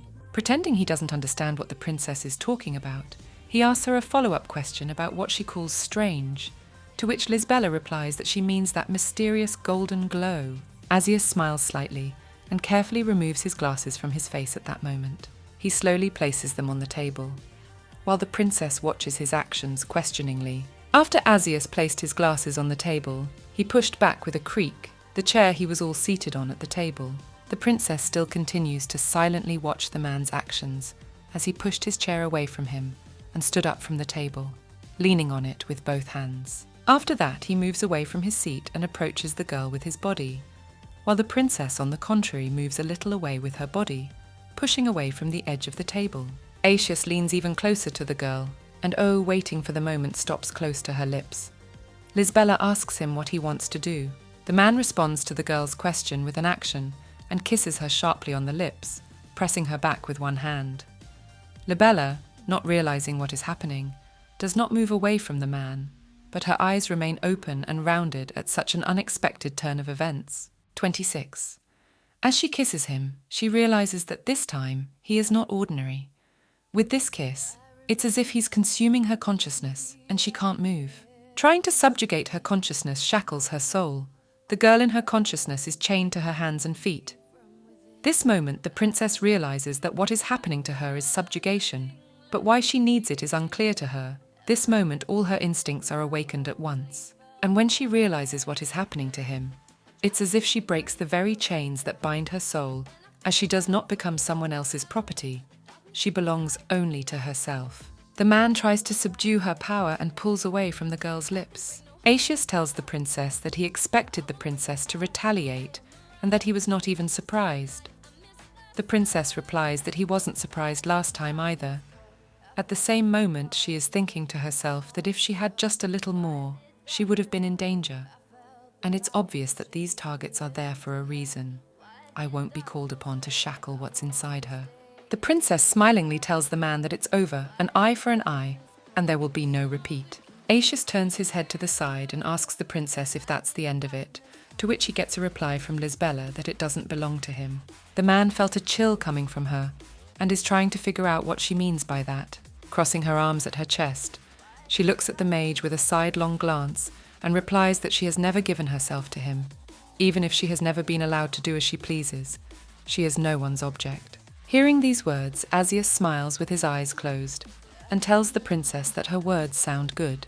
He leans again towards the girl with thinking at this moment that the magic of the princess is just awakening, but she already refuses to obey him, and approaching asks her about the phrase, eye for an eye. Looking at the girl with an interested look, he continues to talk about this phrase, suggests that this phrase may apply to the fact that if next time he decides to kiss the princess, he will expect a kiss back, and runs his thumb over her lip.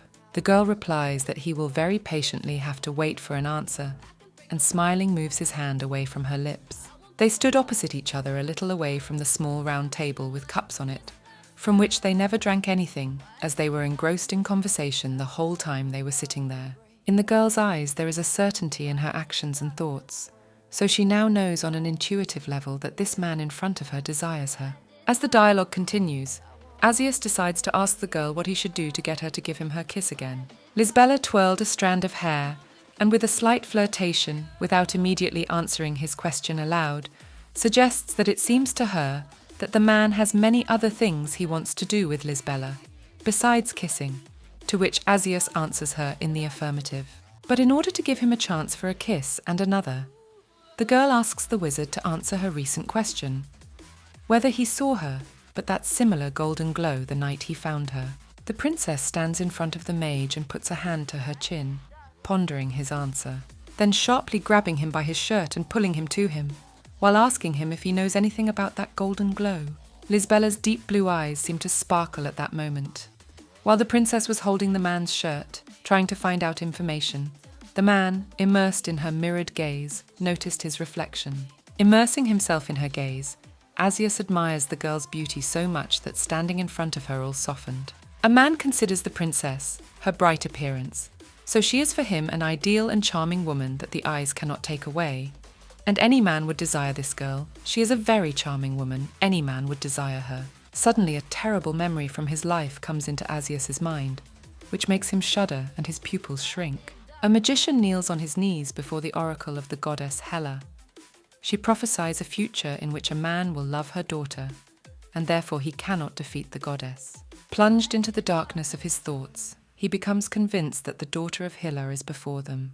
When he comes to his senses after such a memory, he replies to the princess that he knows nothing about the glow and does not know where it came from, while the girl continues to hold Asus by his shirt. After his words, she frowned her face and let the man go. He continues to lie that he has no idea about this, and he was not interested in this phenomenon since he saw the princess then for the first time. There was silence between them.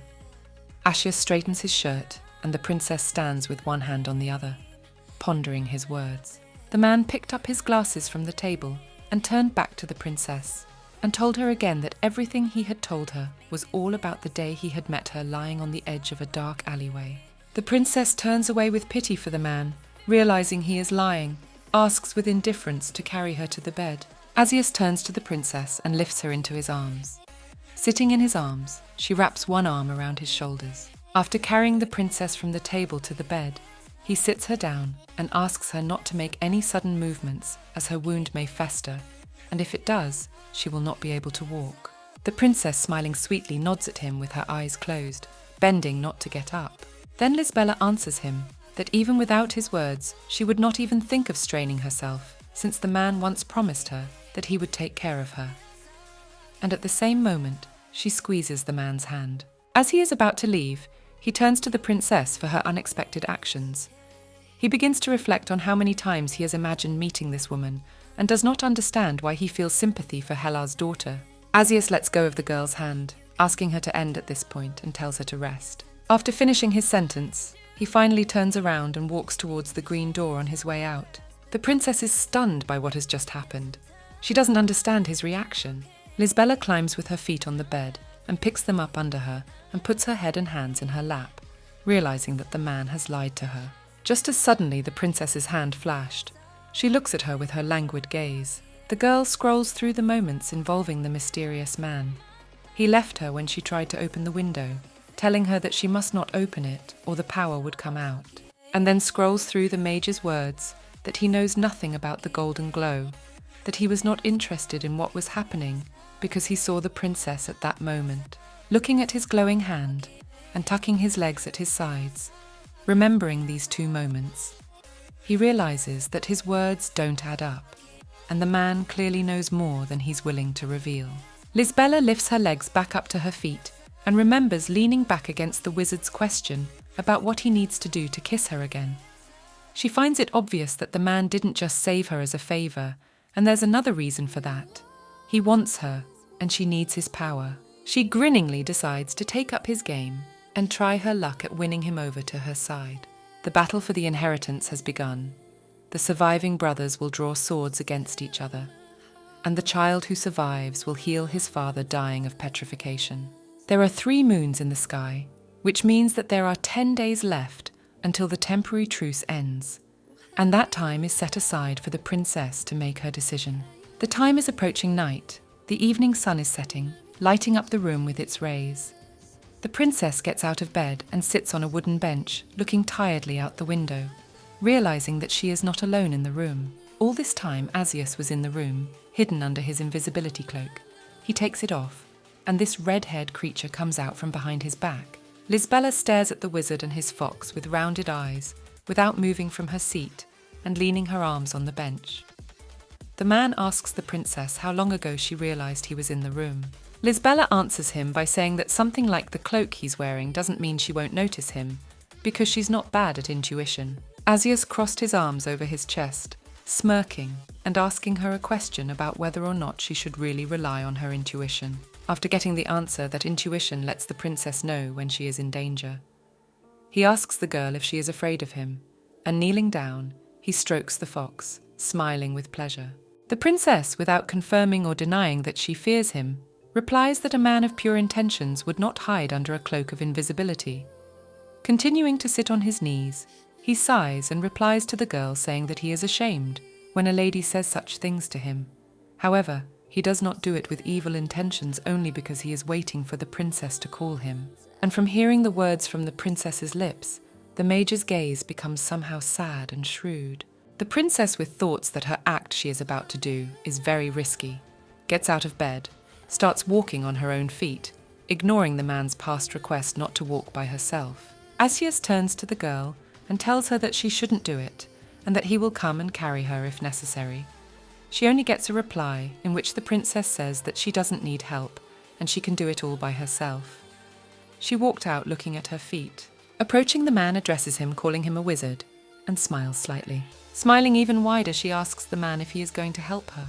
He leans his elbow on the window and with a dreamy gaze asks her a counter question about going to kiss him if he can her. The princess looks back at the wizard and says that she knows that the kiss in question is not a simple one. The way he looks at her is definitely the look of someone who desires a woman's body. Men humiliate her out of something else, so she doesn't plan to kiss him, but she already knows a way to get what she needs, his help.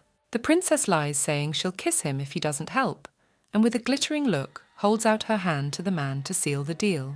Asus, pondering her proposal, looks silently at the girl with a piercing, languorous gaze. After pondering the words of the deal, he sharply clasped her hand around his wrist, squeezing it hard. Suddenly he pulls her close to him as if about to kiss her. Princess Ao is clearly surprised by his action. Her eyes widen in fear. Asus doesn't kiss her, but clasped her shoulder and murmured to her that he guessed the princess wasn't crazy at all. Evening turns to night, the princess standing in a white nightgown at the window looking at the starry sky. Looking up at the sky, she realizes it's been 5 days since the succession ceremony was announced. Pensive, and with a hand on her chin, she asks the mage behind her when the Ratha Empire delegation arrived in Baldimar. Asus answers her with his arms crossed over his chest that the delegation arrived on the first day of the 3rd week. The princess calculates in her mind that the ceremony is exactly 10 days away. Lisbella assumes that there have already been several bloody confrontations between the brothers, and she wonders if any of them have died in the meantime, and if so, who it might be. After all, it ends with the only survivor. The girl turns her attention to her hand and tries to summon magic, however nothing works. Turning around to see the wizard sitting on a bench near the bed by the footstool, Lisbella guesses where she is and why. Asus is next to her, blocking the spread of her power, and certainly not going to explain the nature of the light emanating from her.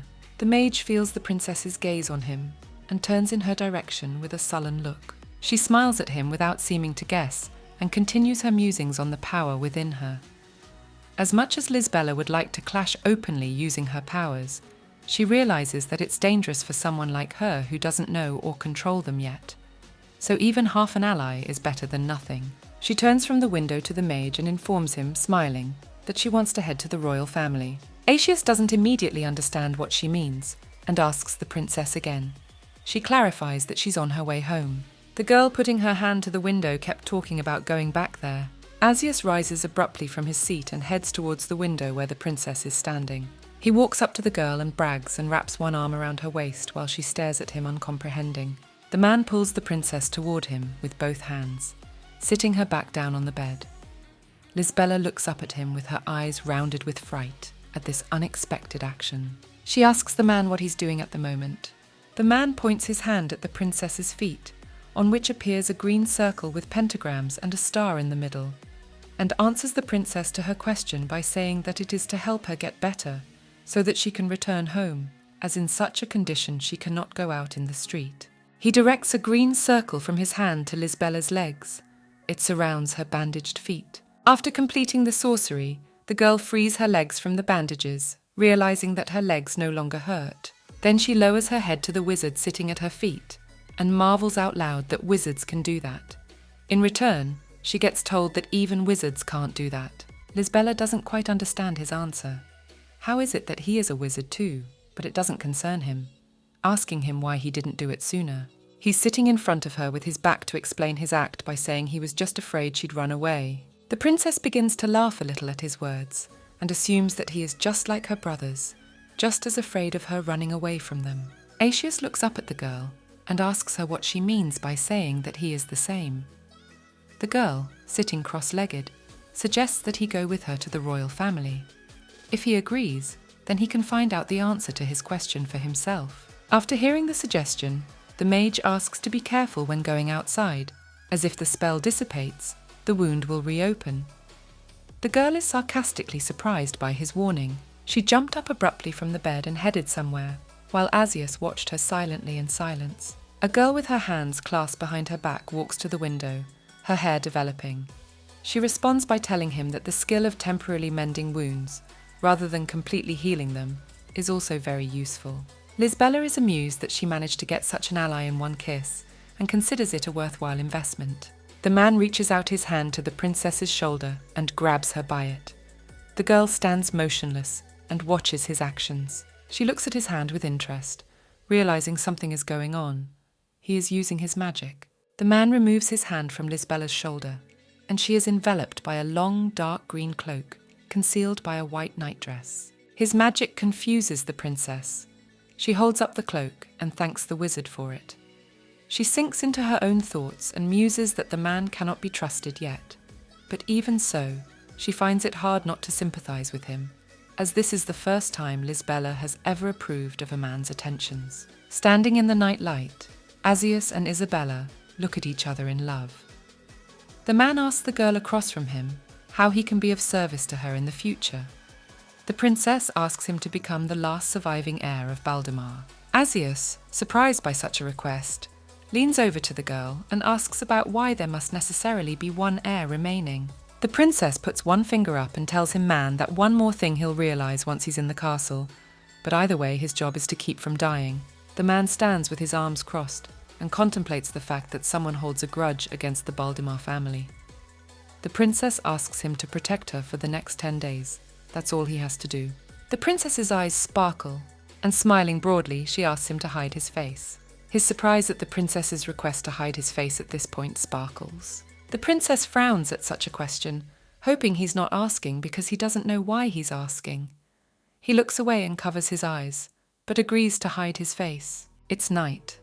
Baldemar's castle is completely silent. The back rooms of the castle are illuminated by moonlight.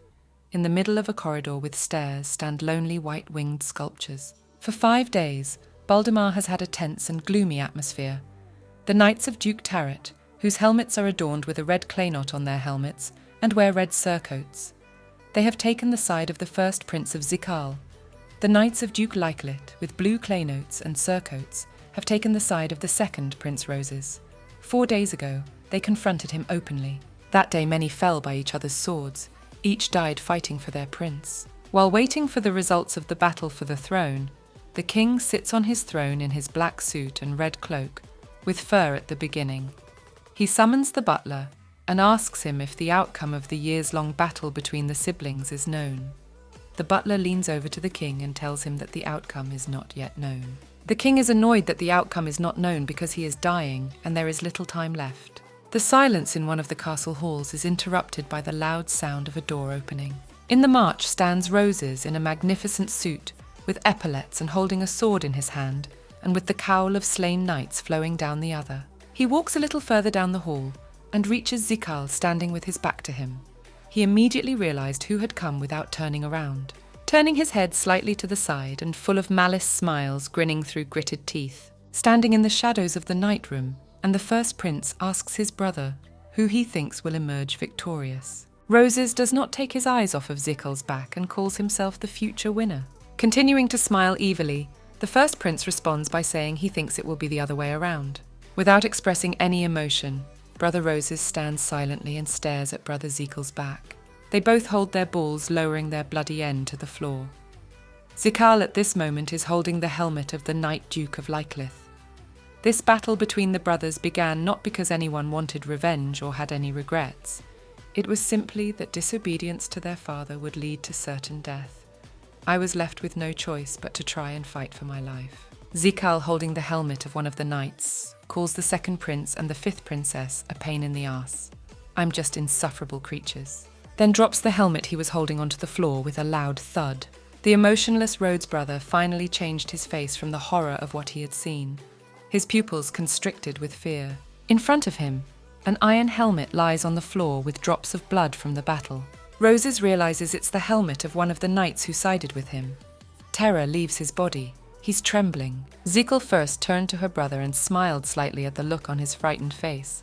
Then again, grinning in his teeth with inner rage, asks his brother if he still thinks he will emerge victorious in this battle. Zekel taps the ball on the helmet that lies at his feet and tells his brother he knows his secret. Lowering his eyebrows, the second prince clarifies to his brother what he means and what secret is in question.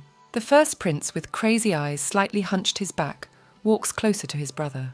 The brothers point their swords at each other and their duel begins, each trying to dodge a wound to their body. Their swords crossed, the other's eyes filled with more madness. At that moment, he clarifies his words to his brother, telling him what the secret is. And it's about the surviving fifth sister, the unfortunate madwoman. The brother's hair is a slightly different shade. Rose's hair is not golden, but lighter than Zekal's, the same shade of Lisbella's hair. Zekal claims that the second prince and the fifth princess have the same mother, while the first prince explains what he said earlier. The second prince listens silently and tries to defend himself against the sword. He stares roughly through his swords while that brother continues his speech and stating that their mother had done a good job of hiding their parentage to the fifth princess. With fury in his eyes, Zekel tells Roses that he thought he was the brother of Isaac, the fifth prince whom Roses killed months ago. Zekel continues the story and says he promised Isaac he would delay his death if he killed Lisbella, and he agreed. However, the day Isaac went to the fifth princess to kill her, Roses mercilessly killed him. Zekel calls his sister a bitch and is angry that not a hair fell from her that day because of Roses. All this he says to his brother, approaching his face with his sword. With a scowl on his face, Roses realizes that Zekel has been using Isaac to test his hunches about him. To save her first son the fate of royal succession, his mother gave Roses away to the son of another concubine. The little prince with the white shirt and brown shorts was crying for something. However, having given birth to Princess Lisbella so safely, she was unable to hide her. Little Roses holds the fifth princess in his arms, calming down the tantrums. He cradles the wrapped baby girl tightly in his arms with undried tears. It was after Lisbel's birth that the king killed all his concubines and wives, which was the reason for Zekel's hatred of the fifth princess. The second prince, clutching his sword, is angry at his brother for disappointing him and not being able to stand up to him properly, as he has the same blood as the Princess Lisbella, who he hates. He calls Roses a disgrace to Baldemar and asks him if that's why he didn't kill his sister. With a scowl on his face, he replies that he doesn't see the point in his words, since such a thing didn't prevent his older brother from killing his sister Elea. Their sword fight continued, swords clinking and pointing with all their might at each other. Zekel angrily tries to get his brother with his sword and disarm him, and shouts that it doesn't make any sense, calling Roses a half-brother. Zekel increases his strength from the simmering anger within him, as suddenly the room fills with the loud sound of a sword. Rose's pupils constricted with fear. Roses' sword flies out of his hands, flying over them and gets stuck in the carpet. Zekel managed to disarm him. Roses stands there with a look of horror on his face, not understanding how this happened. Zekel, smirking, puts his sword on his brother's shoulder, while his sword stuck in the floor stands behind them. I calmly watch my brother's action, and without making any sudden movements, he asks him what it's about. The one who didn't answer anything pushed him with his foot away from him with all the anger, without letting the sword out of his hands. Roses has his head down and sits on one knee in front of his brother while he watches him. He angrily explains to the second prince the meaning of his words. He is angry that the princess escaped from the castle. Roses lowers his eyes to the floor and asks his brother if he's talking about the fifth princess. Zekel doesn't like it. He clenched his hand into a fist and confirmed that it is about the fifth princess of the girl who was standing in front of him, suddenly disappeared, being covered by a golden glow. He tells his brother, sitting on his knees with sword in hand, that day the table broke in two and the chandelier shattered. Looking at his gloved hand, he talks about the burn he had that day. He looks at his brother sitting before him with anger and asks him if he knows anything about this light. Roses lifts his eyes to his brother and says confidently that he knows nothing about that strange glow. and has nothing in common with the princess except a common mother. His brother puts his sword back on Rose's shoulder. He doesn't believe his brother's words, and slightly pressing the sword to his brother's neck with a little blood, tells him that he doesn't believe his words can't. He doesn't know anything about that glow. Roses addresses his brother in you, and looking at him without rising from his knees, asks if he plans to pass the royal throne to the princess. Zikal is increasingly pissed off by his brother's words, as he doesn't realize what nonsense he's talking about. Roses rose from his knees the moment his brother placed the sword on his shoulder again. Keeping the distance, it tells him that if he doesn't have such thoughts, it would be more logical to end it all right now. When he finished, he raised a finger up with a languid look at his brother. Zikal lifts his head up and sees something frightening on the ceiling of the hall. He removes the sword from Brother Rose's shoulder in fear and looks up at the ceiling and sees something shining with a blue light. Attached to the ceiling are arrows with sharp tips on which something green is stippled. Zikal brings the sword back to his brother's shoulder. He looks at him with a confident look, realizing his advantage over his brother. And Zikal is furious with him. Roses explains what's attached to the ceiling. They're arrows with poison at the ends, or if you touch them, you die instantly. All these events take place in the ballroom, where a few days ago the princess danced for the king. Zikal grits his teeth and calls his brother a bastard, and a bastard for setting him up with poison arrows. He reminds Grove that if they both die here, his crazy sister can win the battle for the throne and become head of state after her father's death. Zikal, still standing with his brother's sword on his shoulder, sarcastically asks Zikal whether he wants his sister to take the throne or not, as he doesn't see the connection in his words. Roses looks at his brother with a serious, piercing gaze, and at that moment several red-cloaked knights swarm into the ballroom and call out to the first prince. After that, the brothers pounced again with swords on each other, each hoping to prevail.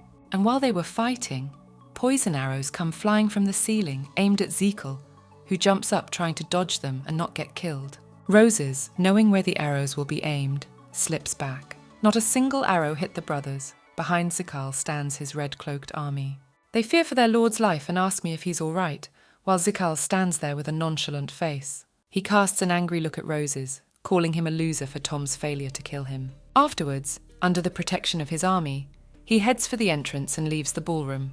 Roses watches silently as his brother walks away from him, rising from his knees and picking up his sword from across the hall where it had flown off to.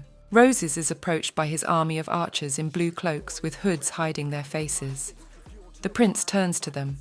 One of them says he has something to report. Roses listening intently to what the archer is asking him about what he wants to tell him.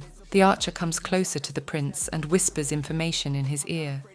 The prince listens carefully to his words. As suddenly Rose's face changes dramatically, in his eyes is horror and surprise. He turns to the archer with an angry look and replies that what happened is complete insanity. The archer moves away from the prince and watches the prince fleeing from the hall. At the same time, the other men in cloaks sit on their knees with their heads down. It's night. The iron gates to the castle are up. The streets of the city are almost empty. Princess Lisbella is on her way to the castle. She walks down the street without hiding her face with her hood. The people are surprised because they didn't expect to see her. People whisper among themselves. As the girl walks down the street, there are shouts from the people behind her. Some people can't understand how the princess got here, as they thought she was dead, and don't understand why she came back if she could have escaped from the country. Disregarding the cries of the people behind him, approaches the castle gates, hung with red banners. Before entering, she turns back and observes what is happening outside. The maids collect the dead bodies of the knights after the battle between the two brothers in a wooden cart. Lisbella is horrified by this sight. She flinches and asks the wizard if he is really walking beside her. Confirming his presence, Asus approaches the girl with a stomp. The princess sees near her feet the shadow of a man's boots, hidden by an invisibility cloak. Lisbella is shivering and clinging to her cloak to keep warm. She asks a nearby mage if her return to Baldemar's castle was the right decision. The faceless, transparent form of Asus stands behind the princess and remarks aloud that she is smiling while looking at the castle holding her cloak with both hands. The girl feels the presence of the wizard next to her. He puts his head on her Alice and feels her trembling either from fear and anticipation of meeting her brothers or from the coolness of the night air. Lisbella rounded her eyes and stared at one point, not expecting such actions from a man.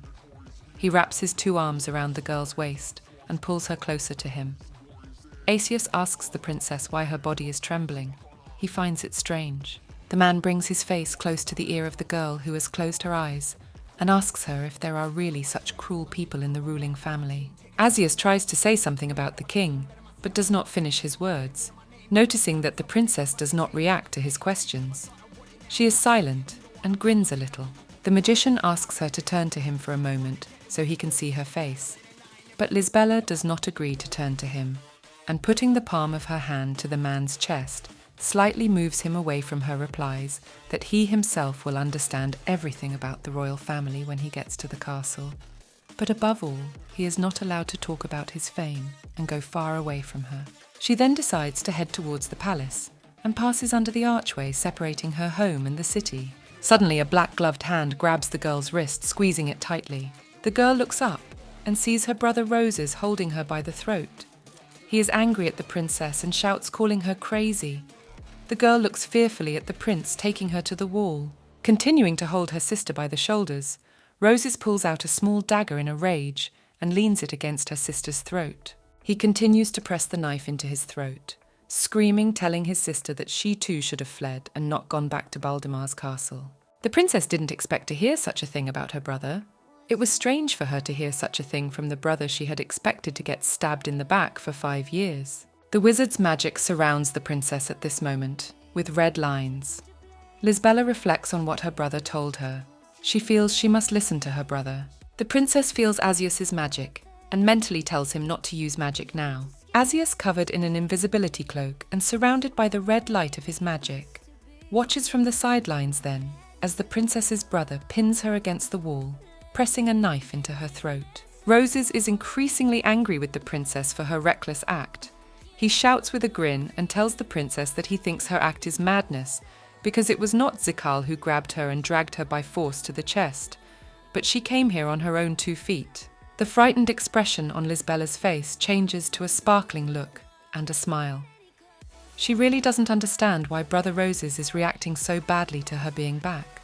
The princess tries not to make any strong movements and only clenches her hand into a fist at the bottom. Tilting her head forward and covering her eyes, Lisbela begins to laugh at the absurdity of the situation. She looks up at her brother again and, smiling through her teeth, asks him if there's any reason why she shouldn't have come back. It's her home too. Roses looks at his sister with complete bewilderment. After this question from Lisbela, he pulls his face away and grits his teeth hard, angry at his sister and the stupid questions coming out of her mouth. The princess is amused by her brother's reaction to her return. She starts laughing and tells her brother that she doesn't understand why Roses is acting this way. Lisbela really wonders why he's acting this way, if he's going to kill her anyway. Roses doesn't answer her question, but only presses the dagger harder into her sister's neck. The princess remembers the day Roses killed Isaac, the 5th prince. She still can't forget the cold look her brother gave her after the murder. Roses continues to hold his sister by the shoulder, keeping the blade at his neck. Lisbela lowers her gaze and asks her brother if he will kill her. The prince is taken aback by such a direct question, but answers nothing. The princess comes to think that the lack of words can be interpreted as agreement. Lisbela looks up at her brother and tells him that if he doesn't kill her now, I will kill him afterward. The princess, sensing the red aura from Asus, mumbles and tries to tell him something. But she fails, and he begins to use his power. Along with the red aura comes a strong wind heading towards Lisbela and Roses. The prince, distracted by the strange phenomenon behind him, takes the blade away from his sister's neck and thinks about what is happening now. Meanwhile, the girl covers one eye and looks behind her brother's back and sees signs that the mage is about to use force. Asus has removed his invisibility cloak and stares intently in Roses' direction, picking up the wind around him. With all seriousness in his gaze, the man raises his hand and aims his magic at Roses. And at the same moment he grabs him by the collar of his black jacket from behind, pulling him away from Lisbela. Not realizing what was happening, Roses looked away, trying to see who was confronting him. The prince turns back and sees a hand with magic emanating from it, poised out at him. From within the patterned red circle, rays of magic erupted, exuding from Asus's hand. The dagger that Roses had held to the princess's throat fell to the stone tiles with a loud thud. Lisbela watches the battle from the wall, her hands hidden in the sleeves of her dark green cloak. At the same time, Asus, having bound Rose's body with red ribbons of magic, throws him aside. And then he throws his arm in the direction he wants the prince's body to go, throwing it so far and hard that it flies high in the air. The moment Roseus lands on the ground, a stone tile breaks off and the shards also soar into the air. Roses lands on the ground with a nonchalant look on his face, kicking up a dusting of air. The princess, excited by the idea of killing her brother with the help of a wizard, comes to her senses and realizes what she wanted to do to him. Lisbella drops to her knees as she continues to stare at her brother's body, which has landed after having propelled down the alley. The princess realizes that the desire to kill her brother is an instinct, as she has the blood of Baldimar's heiress running through her, and killing her brothers to survive is something that is written in her bloodline. Leaning to the ground, she picks up the blade that had fallen out of her brother's hands, which he had pressed against her neck. Rising to her feet with a sharp blade in her hands, she heads towards Roses, who sits by the defeated wall with his head down. Behind Lisbella at this point weaves a trail of her magic that she can't yet control. She walks towards it with the thought that only one should be left alive. The princess looks down at Roses, not letting go of his blade from her hand. Her magic with a yellow aura binds the prince's hands behind his back, preventing him from moving them. Lisbella moves closer and closer to her bound brother, pointing her weapon at him. She looks at her brother and thinks about the fact that it is unlikely that she will be given this opportunity to kill one of her brothers, which means she needs to act now. Roses looks up and sees his sister with a glowing blade pointed at him. The princess has already prepared to kill her brother and swings around to stab him, when suddenly her hand is stopped by Asus's magic circle, restraining her movements. Lisbella, not realizing what is happening, turns back and sees the mage standing behind her. He grabs her by the waist, lifting her off the ground into his arms, and unclenches the princess's hand to release the blade from it. A blue flash of light. The street becomes deserted, leaving only Roses sitting against the wall. Asus and Lisbella teleport away, leaving only the dagger lying on the ground. It lands at the prince's foot. Roses continues to sit on the ground with his legs spread wide, and looks at the blade lying in front of him, which has also begun to disappear. Suddenly he realizes that with the disappearance of the princess, the charms binding his hands have disappeared. He pulls them out from behind his back and looks at them with surprise on his face. With a sad look in his eyes, he realizes that he must kill Zikal as soon as possible, or something irreparable will happen. Asus moves the princess into a dark, dingy room and stands in the middle of it without releasing her from his embrace. Lisbella pushes the wizard away and asks him how he knew about the place where he took her, to which he replies that he didn't know it existed, and it was chosen at random. The princess moves away from Asus, holding onto the wall at this point, and slides down. The man stands behind the princess, sitting on the floor, with her head down by her knees, looking somewhere off to the side. She raises her head a little and asks him why he stopped her if he told her he could help her. The princess stares disappointedly at one point without averting her gaze. She doesn't know what to say to him about it. The wizard leans slightly toward the girl sitting on the floor and asks her with a chuckle if she knows how she feels. Asus shows her the dagger and asks her if she has noticed anything strange. The princess feels her neck, realizing that no matter how hard her brother pressed the dagger into her neck, it didn't leave a scratch. The magician continues to explain why he did what he did to get her away from her brother, telling Lisbella to confirm her hunch that the dagger was not real.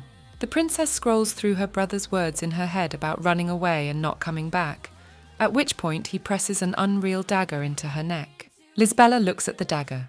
She doesn't understand why her brother is doing this, and he doesn't intend to kill her. Looking at the princess with thoughts of her brother, Asus asks her if the man is the Prince of Baldimar. The princess confirms his guess and says that the man is the king's second son and her older brother. The princess puts the dagger on her lap and stares at one point. At the same time, the wizard sits closer to her on one knee, and then grabbing Lisbella by the shoulder, Anati notices and turns around slightly. The man turns the princess around and asks her to tell him about her family. The girl is surprised by this request. He stares at her intently and asks her to tell him about what has been going on in this country up until now. Lisbella, sitting across from him, smiles with her head down after hearing this request from Asus.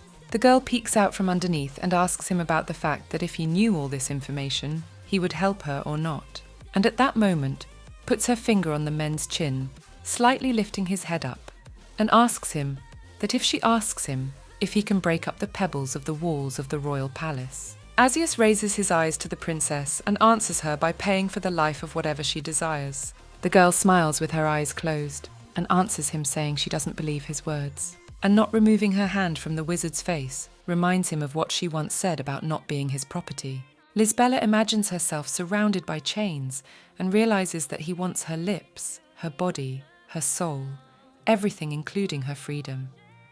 But she's not about to trade one cage for another, because her dream is a full life where she can finally be herself. After thinking about it, she tells the wizard that she belongs to herself, and since they made a deal, all he has to do is do what she tells him to do.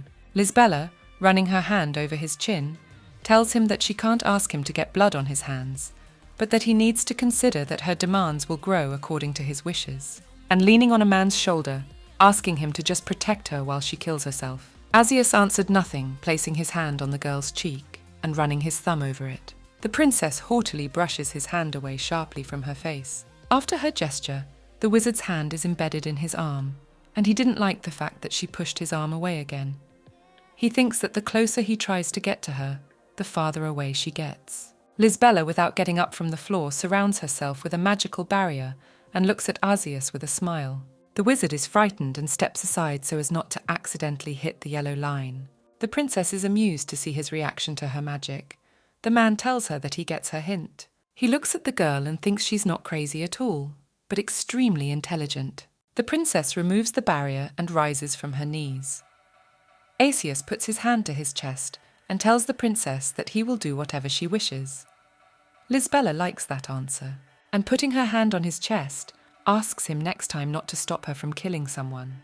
The girl demonstratively turns around and walks away from Asus, but after he has moved a couple of meters away, he shouts at her, asking her if she is really going to kill her older brother. But the princess only keeps silent in response, because now she does not know the answer to this question. Lisbella continues to walk away from the magician without answering him, while he stares at her back, doing nothing about it. The princess sinks back into her thoughts, pondering what happened today between her and her brother. That blunt dagger and her brother's lifeless eyes bother her, as she still doesn't understand why Roses would leave her alive. She doesn't understand why he does this. After all, his sword has never known doubt in killing, not even the day he killed the 5th prince. Asus catches up with the girl and asks her if she and Roses are brother and sister, to which the girl replies in the negative and continues on her way. The wizard continues to pepper Lisbella with questions and asks her again if she's going to kill Roses, to which she does reply that she'll kill him if the opportunity arises. Asus, outraged by this answer, tells the princess that the man did not mean to kill her, and that she is not going to do it anyway. Lisbella only says that she does not know the exact answer to this question, as it is impossible to be sure that Brother Roses does not want her dead. The magician continues to follow the girl, advising the princess to start by strengthening whose side he is on. But the princess only replies that this fact is of no importance. The princess puts her finger to her chin, thinking that no matter how her brother treats her, the end of the story will not change, because in any case, only one will survive. Lisbella wraps one arm around herself with the thought that nothing will change. The girl seriously declares that she will not be living someone else's life, but hers. It's even good for her that Roses doesn't want to kill her, since he himself is at risk of being killed by Zikal's sword. But if Roses manages to overpower her brother and kill him, under these circumstances the princess will be the last surviving member of her family. Lisbella turns back to the wizard and ponders if the wizard can protect her from Zikal's blade, and if he has the strength to do so. Asus crosses his arms with a slight smile on his face, asks and tilts his head to the side, asking the princess to, if not trust, at least not avoid him, even without their deal. He then unexpectedly wraps his arm around Lisbella's waist and pulls her into his embrace. Bringing the girl close to him, he decides to kiss her tenderly on the top of her head. At this point, he tells her that he will not let her die by anyone's hand but his own, as it was too hard for him to find her. The princess is stunned by his actions and words. The next day, the castle discusses last night, reporting the return of the princess, adding that she is not alone, but has brought some man with her. The reporter says that he could not see the man's face well, because they were far away from the princess. but he saw that there was a strange aura around him. All of this is reported to Zikal. Os and his men are canvassing the area where it happened last night. He turns to the short haircut man and asks him about the East Tower, and whether it's true that you can't get in there. The man explains things to the prince, warning that anything he says may sound strange, but from a distance the tower looks ordinary. But if you get close to it, all the windows seem to disappear, as the tower is protected by magic. Zikal is angry and not believing what he says, hoping it's just a stupid joke. The prince and the speakers return to the castle, and we're going up the stairs. He finds himself in Brother Rose's chambers and orders men from his army to search every corner of his bedroom. Zakil goes to the window and asks a man with a small ponytail on the back of his head about that night, if his brother really did point his sword at his crazy sister. The man confirms what he said, saying he saw it himself. At this point, he clenches his hand into a fist in inner anger. And then he took a vase of roses from the table near the divan and threw it in a rage, behind the back of the man in front of him, so that it shattered in pieces. And afterward, Zikal turns around and walks away in the opposite direction from the window, walking out over the shards. Zikal and his subordinates trashed the room trying to find something. All the things and furniture were piled up. The prince steps on a shard and realizes that Roses is already a big pain in the ass himself. Zikal crosses his arms and resents the fact that a man is following Lisbella, but the prince is sure that this man will be dealt with quickly. At least that's how it seems to him at first glance. He's deciding who to kill first, little brother Roses and fifth Princess Lisbel. Zikal thinks aloud about the way his sister pointed the knife at his brother, thinking that it would be a shame to lose his life like that at the hands of his crazy sister. And at that moment he checks the drawers of the nightstand in Roses's room. Opening the last drawer, he notices the ointments and bandages lying inside it.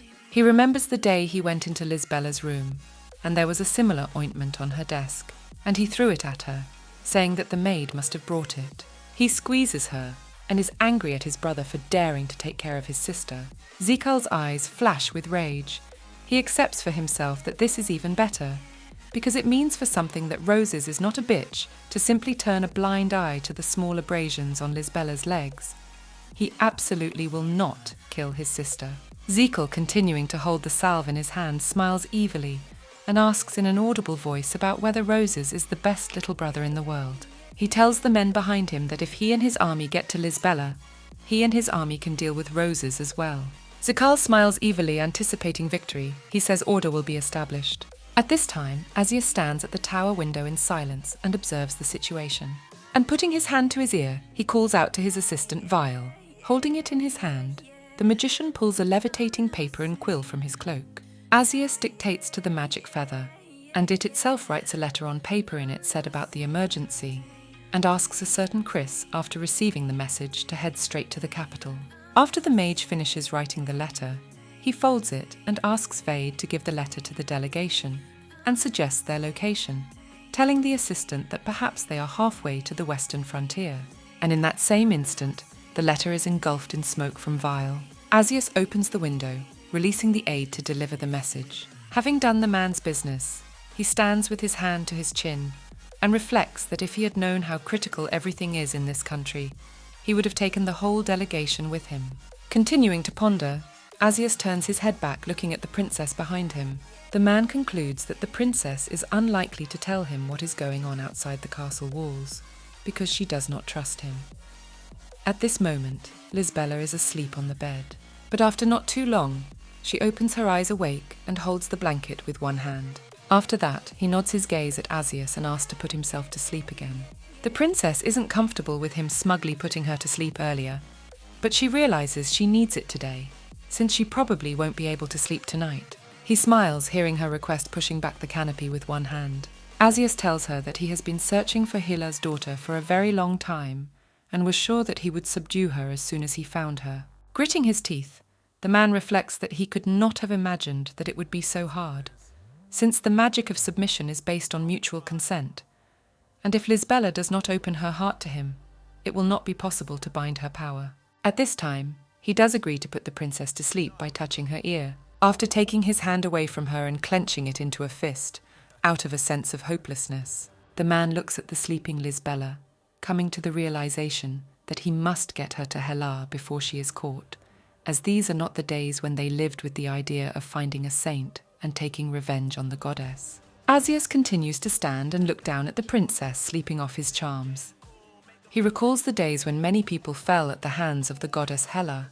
They lay dead in heaps on top of each other. The man continues to clench his hand into a fist at the memory of the goddess. It's about her. She's going to use other people's hands, so there's no way to completely abandon the victims. He takes a small part of her hair in his hand and thinks about how peacefully she's sleeping and doesn't even realize he's watching her right now. Asius leans over the girl's sleeping body and runs a strand of hair through his fingers. After that, rises up to let go of his hair and corrects his glasses with the palm of his hand. The man puts his hand on her neck and moves away from the bed where the girl sleeps.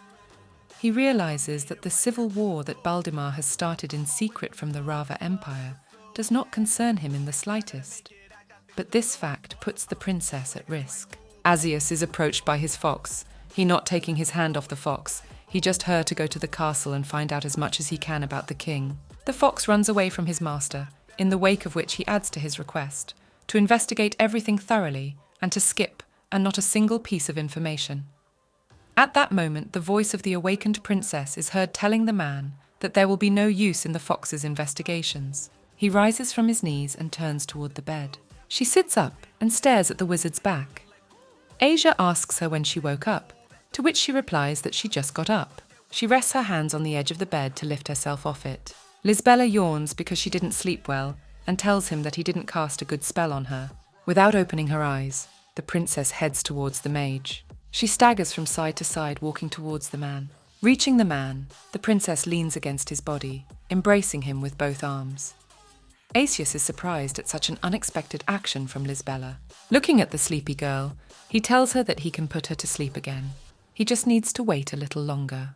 The princess snuggles against the man's chest, and without opening her eyes tells him that she knows he is a great wizard, and she does not fully appreciate his powers. Asus doesn't understand what she's getting at. Lisbella clarifies that whoever he is, he can't kill his father. He casts a look of doubt on the princess and asks her if she is sure of her words. Lisbella listens to the wizard's beating heart. She raises her head at him, opening her eyes with a sparkling look and a smile on her face, explaining her doubts by saying that he is still human, and leaning his hand on the place where the heart is, clarifies that, just like everyone else, with a hot beating heart. Asius is greatly surprised and outraged by this, by the princess's words. Magic flashes from him out of an overflow of emotion. He ponders about what has been said. He does not like the fact that it is hinted that he will not be able to infiltrate the king's entourage, because it cannot take that Tiz, that is his name, Fox, could not find a way to get there and find out everything. He is lost in thoughts of what it all might mean. What's so wrong with this palace? Princess pulls away from the man's chest and steps back a little. He stares at her in silence, waiting for some kind of explanation. Lisbella puts her head down and tells him that if saving her wasn't his original goal, she still wants to try to trust him at least a little. She raises her sparkling eyes to him and ponders, looking at him, that she cannot blindly trust a man whose motives are not clear to her. The princess smiles sweetly with her eyes closed and continues her speech, telling the man that she is still glad he came to her, because although it may sound funny, no one has ever been on her side.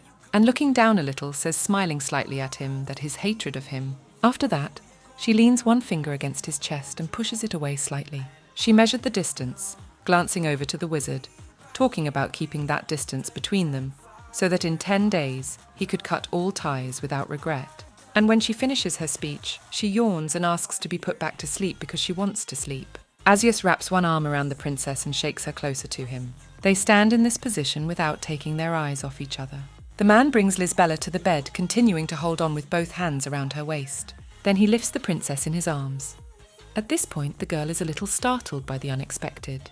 Asus leans over to the bed and lays Lisbella on it. Lying on the bed, she looks at the wizard with a deep gaze and notices that Asius is looking at her as if he's trying to reach for the moon, but still can't do so.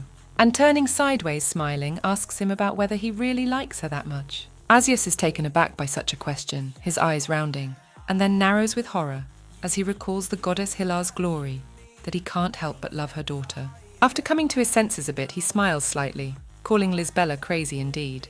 The princess laughs at these words and tells him that she often hears such things. Asus turns his head away and tells her that unlike him, she feels good, but he has gotten used to everyone treating him as a ray of light in their lives. The princess rises a little with the help of her elbows, suggestively telling him that his emperor must be terribly happy to have such an associate. The man says nothing, but looks away. Without waiting for an answer, the princess smilingly asks the wizard that this time too the emperor will not fail. Asus casts a glance at the princess, thinking that she is going too far with these questions. After he leans over to the princess again and kisses a strand of her hair and tells her that he will always be there for her, anytime she wants him. Asus pulls away from the princess and rests his hand over Lisbella, preparing to put her to sleep. A blue circle with a pentagram appears around his palm. He watches the princess gradually fall asleep and wishes her pleasant words, calling her a young lady. After that, the princess closes her eyes and finally falls into a sweet sleep. As he leaves the princess's bed, he says in a low voice that he is the only one here who does what he wants. However, he should keep in mind that the princess is wielding a much more serious weapon than expected in the beginning. He turns again to the bed where Lisbella sleeps and covers her with a blanket. He then walks to the window as the sun begins to set outside, and the sky begins to darken into a dark orange sunset. Asus is thinking that he has no desire to force the princess to do anything, and if it is possible he would like to take care of the girl, since she is in no hurry to run away.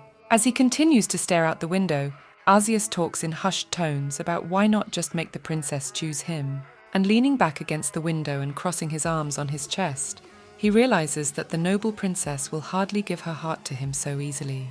The next day, there's a noise outside. Asus lets his magic out of his hands with a snap of his fingers.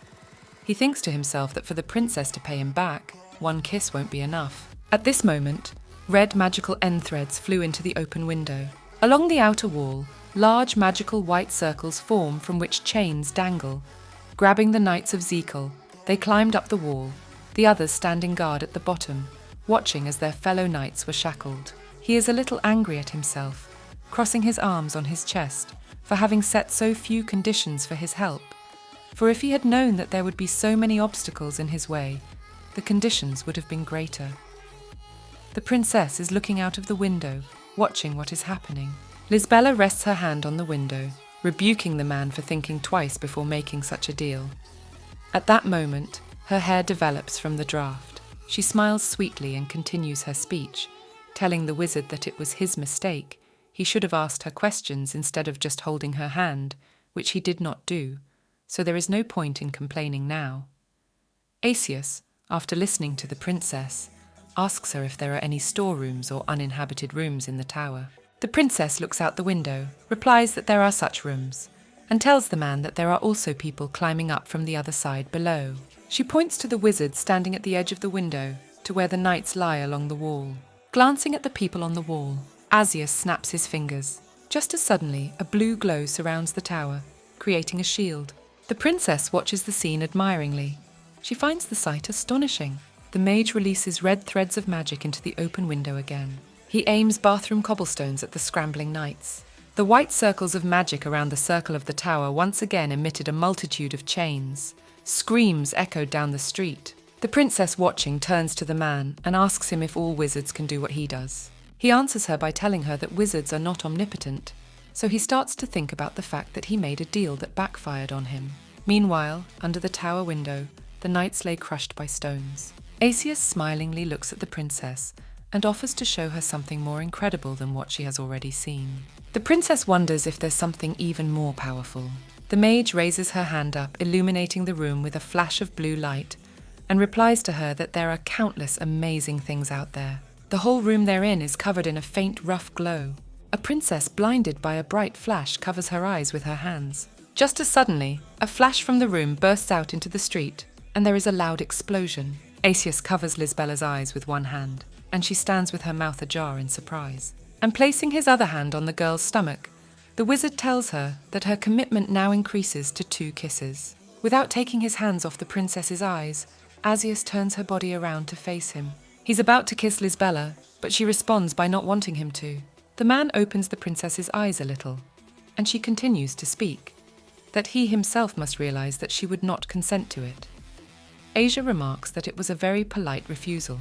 He covers his eyes again with his hand. The princess replies that he knew she would refuse. Asus, without answering anything, looks at the princess in silence.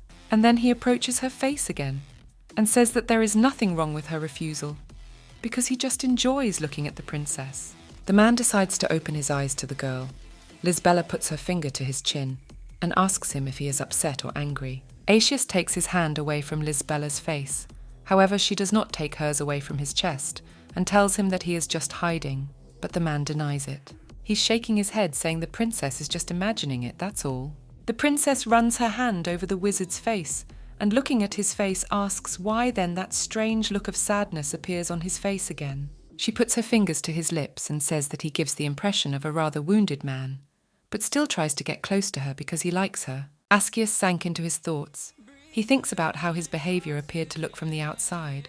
Lisbella finishes speaking with a haughty expression and turns away from the wizard, tucking a strand. She moved away from the man. She approached the open window and looked out of it. At this point, Asus looks at the princess with her back turned to him and thinks about how annoying it is that he can't kiss her when he wants to. It's hard for him to accept it. The princess casts her gaze downward, looking at the area by the tower. Askius walks over to the princess and watches her gaze with interest at the view outside the window. He decides to talk to her and asks him if she likes the view. The princess, unable to find the bodies from the knights, turns to the wizard and asks him where he has put them. Asium replies that he doesn't know. He picked random coordinates and moved people there. The princess asks the wizard again if he doesn't know exactly where he's sending them. He crosses his arms and turns his head away and asks the princess if she agrees that a disobedient dog should be caned. He waves his hand up, forming blue threads around it. Lisbella watches as a blue outline appeared on the window. Asus angrily lowered his eyes, standing in front of the princess, while she marvelled at what was happening. She smiles sweetly as she looks at him and realizes that it looks like it was a good deal. Her enemies won't kill her just yet, with the great mage Rata by her side. Lisbella put a hand to her face and turned around to see the wizard standing behind her. As she looks at him, she ponders that she can understand everything by following his gaze. She doesn't understand what the reason is, but this wizard clearly wants her. And without taking her eyes off him, she realizes that this favor she's receiving for the first time is as ruinous as it is sweet. All the instincts she presents in the obfuscation of multiple eyes scream danger to her, and it's definitely not love or affection. As Lisbella continues to ponder the wizard, she comes to believe that he is a mesmerizing individual, and she should not even try to understand him. Azizu finally decides to ask the princess if he is really so handsome, noticing that she has been looking at him for too long. Lisbella is surprised at such a question from a man. She doesn't understand why it even popped into his head in the first place. She laughed, and replying that it was the first time she had ever seen so fine a man, and she was not lying. They again continue to stand and stare at each other in silence in the middle of the room. The princess reflects on the fact that it never occurred to her to get close to him in the first place. Just be friendly and stay on guard. As suddenly some strange noise is heard outside the window by the tower, they both turn to look at it. Asus is angry at the people in the territory and says that it is impossible not to envy their persistence. The princess watches in amazement. Knights in red cloaks are standing under the tower window, thinking up a plan to get Daddy into the tower. Watching all this, Asus asks the princess in surprise how many people are after her, to which she tells him that there are 2 men after her. He is trying to figure out who the second one is in the hearing, pondering this question. If one is the third prince, then who is the second one? The princess replies, without taking her eyes off the window, that the second hunter is the oldest of the Boldemar brothers. Presenting the image of the first prince, Asus tells her that compared to the prince who pointed a blunt blade at his sister, the crown prince should feel sorry for her. Lisbaloa leaned her hand against the window and told the wizard that the brothers didn't seem to know she had him yet. And speaking of both Ezekiel, she mentioned that he was also quite smart, but she still hoped the brothers would get together first. It's strange for the princess that the brothers didn't start a bloody war and fight until only Jolien of them remained. She remembers the night when Roses told her to run away. The princess does not understand what is happening with her brother, because this time he, as the wizard told her, did not intend to kill her, even putting a knife to her throat. Then what is the reason for such an act? She does not understand it at all. The princess turns to the wizard, though something to tell him about Roses, while he releases the magic from his hands. Lisbela continued to tell Asus about her brother, and with a thoughtful hand to her face, mentioned that he had never shown much interest in her. Speaking of roses, she wonders why he looked at her with such a concerned look that day, and why he didn't follow through with it. After finishing her reflection, she smiles and says that she will correct this misunderstanding. Asus asks the princess what she has baked in mind. She turns to the wizard and says she has something to ask her brother. She needs to know why he told her to run, why he made that look on his face when he tried to kill her, and why he didn't marvel at the look on his face when she almost killed him. Staring out the window, she tells the mage that she and Roses are blood brother and sister, but strangely, they are more like enemies. She wonders why he did what he did. The girl continues to stare out the closed window, watching the happenings outside. She tells the man with a radiant smile that she will succeed in becoming a thoroughly violent person. Crossing his arms, Asus replies to the princess, saying that he is glad she decided to do so, because he would have regretted letting her kill the other prince, even though she may blame him for it. The princess asks the wizard with a smile if he's been hurt. Asus stares silently at the princess without answering anything to her question, taking silence for an answer that meant he wasn't hurt. She turned away from the window and said, with her hand off to the side of the wizard watching her, that she wanted to meet Zakal, who wanted to see her so badly. Hearing the words that the princess wants to see her enemy face to face, Asus flinches and asks the girl if she wants to meet Zakal in person. Lisbela confirms his speculation, saying she can no longer ignore Brother Zekal's desperate pleas to show him her face. The princess's eyes lit up with red fire at the thought of having to plunge the knife directly into the black heart of Zekal's brother. Lisbela walks around the room humming a tune to herself. The cruel brother Zekal has already taken her sister's life, and she can't let him do it again. The princess touches her neck and reflects that she still remembers the day he poisoned her. She still hasn't forgotten that pain in her throat. The girl, illuminated by the idea of revenge, turns to a nearby wizard and tells him that it's time to return Zekal's favor. Lisbela, staring at one point, realizes that she is now a prime target for Brother Zekal.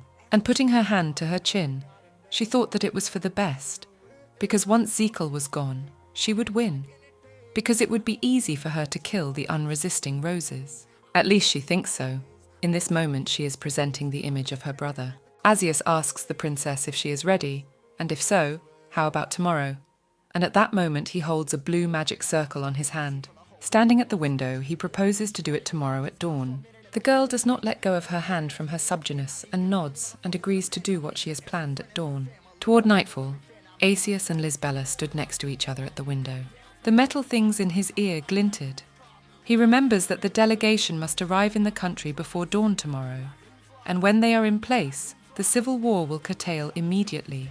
The Korolevskis on the glaciers will not dare to wave their swords right in front of the eyes of the foreign ambassadors. The night castle opposite is barely illuminated by the stars in the sky. With a hand to his chin, Asus ponders the fact that he needs to find out the secret that the King of Baltimore is hiding. What is this mysterious castle that even Tisu can't get into, and he has no choice but to enter it himself? They look at each other standing in the moonlit room. Asus again interjects to the princess about whether it is definitely at dawn, turning his head away.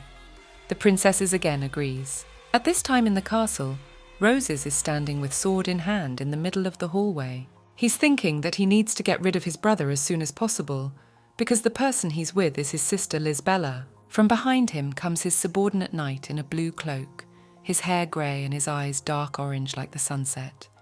He calls out to the prince. Roses asks him if all preparations are complete. The knight confirms that everything is ready. The man clarifies with the other prince whether they should enter this battle right now, and that's that. He reports to him that it seems that the first prince decided to get rid of the fifth princess first, since his troops stormed the eastern tower all day, and as rumours say they failed to penetrate it. The knight goes on to tell the prince that the man who guards the princess is far more powerful than they realise. Roses turns to the knight and asks why that should mean anything.